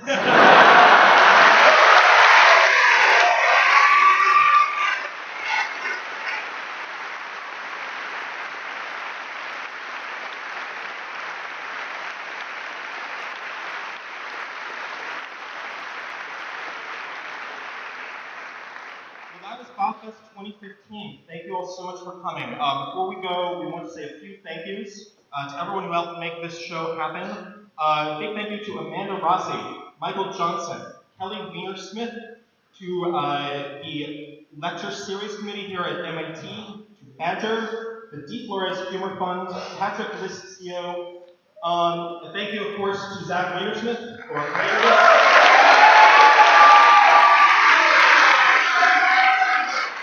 And we'd also like a big round of applause to our board members. Thank you so much for jumping in.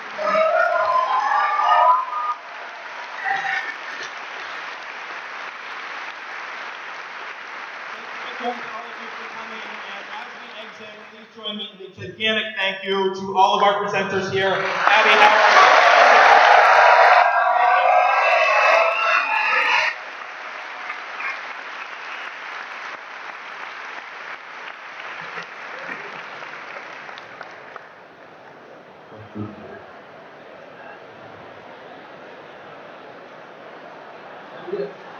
Well, yeah, one more to take quick signings up there as well, if anyone's interested.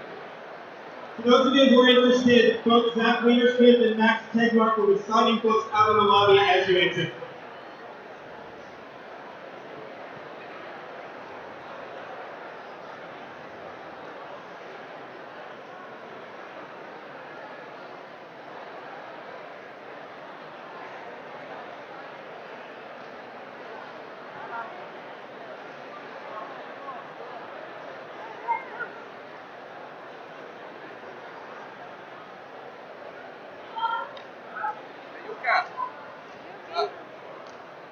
You have to go lead her ball.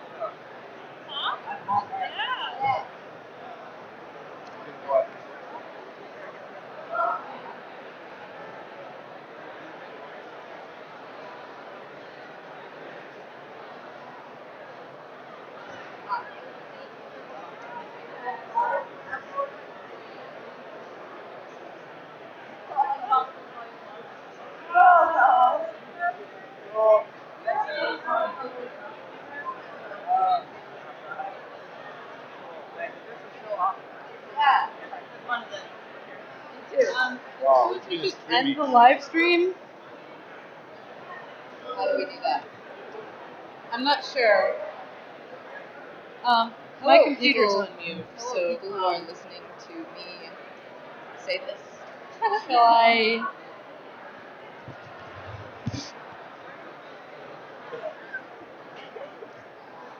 No, it's not live.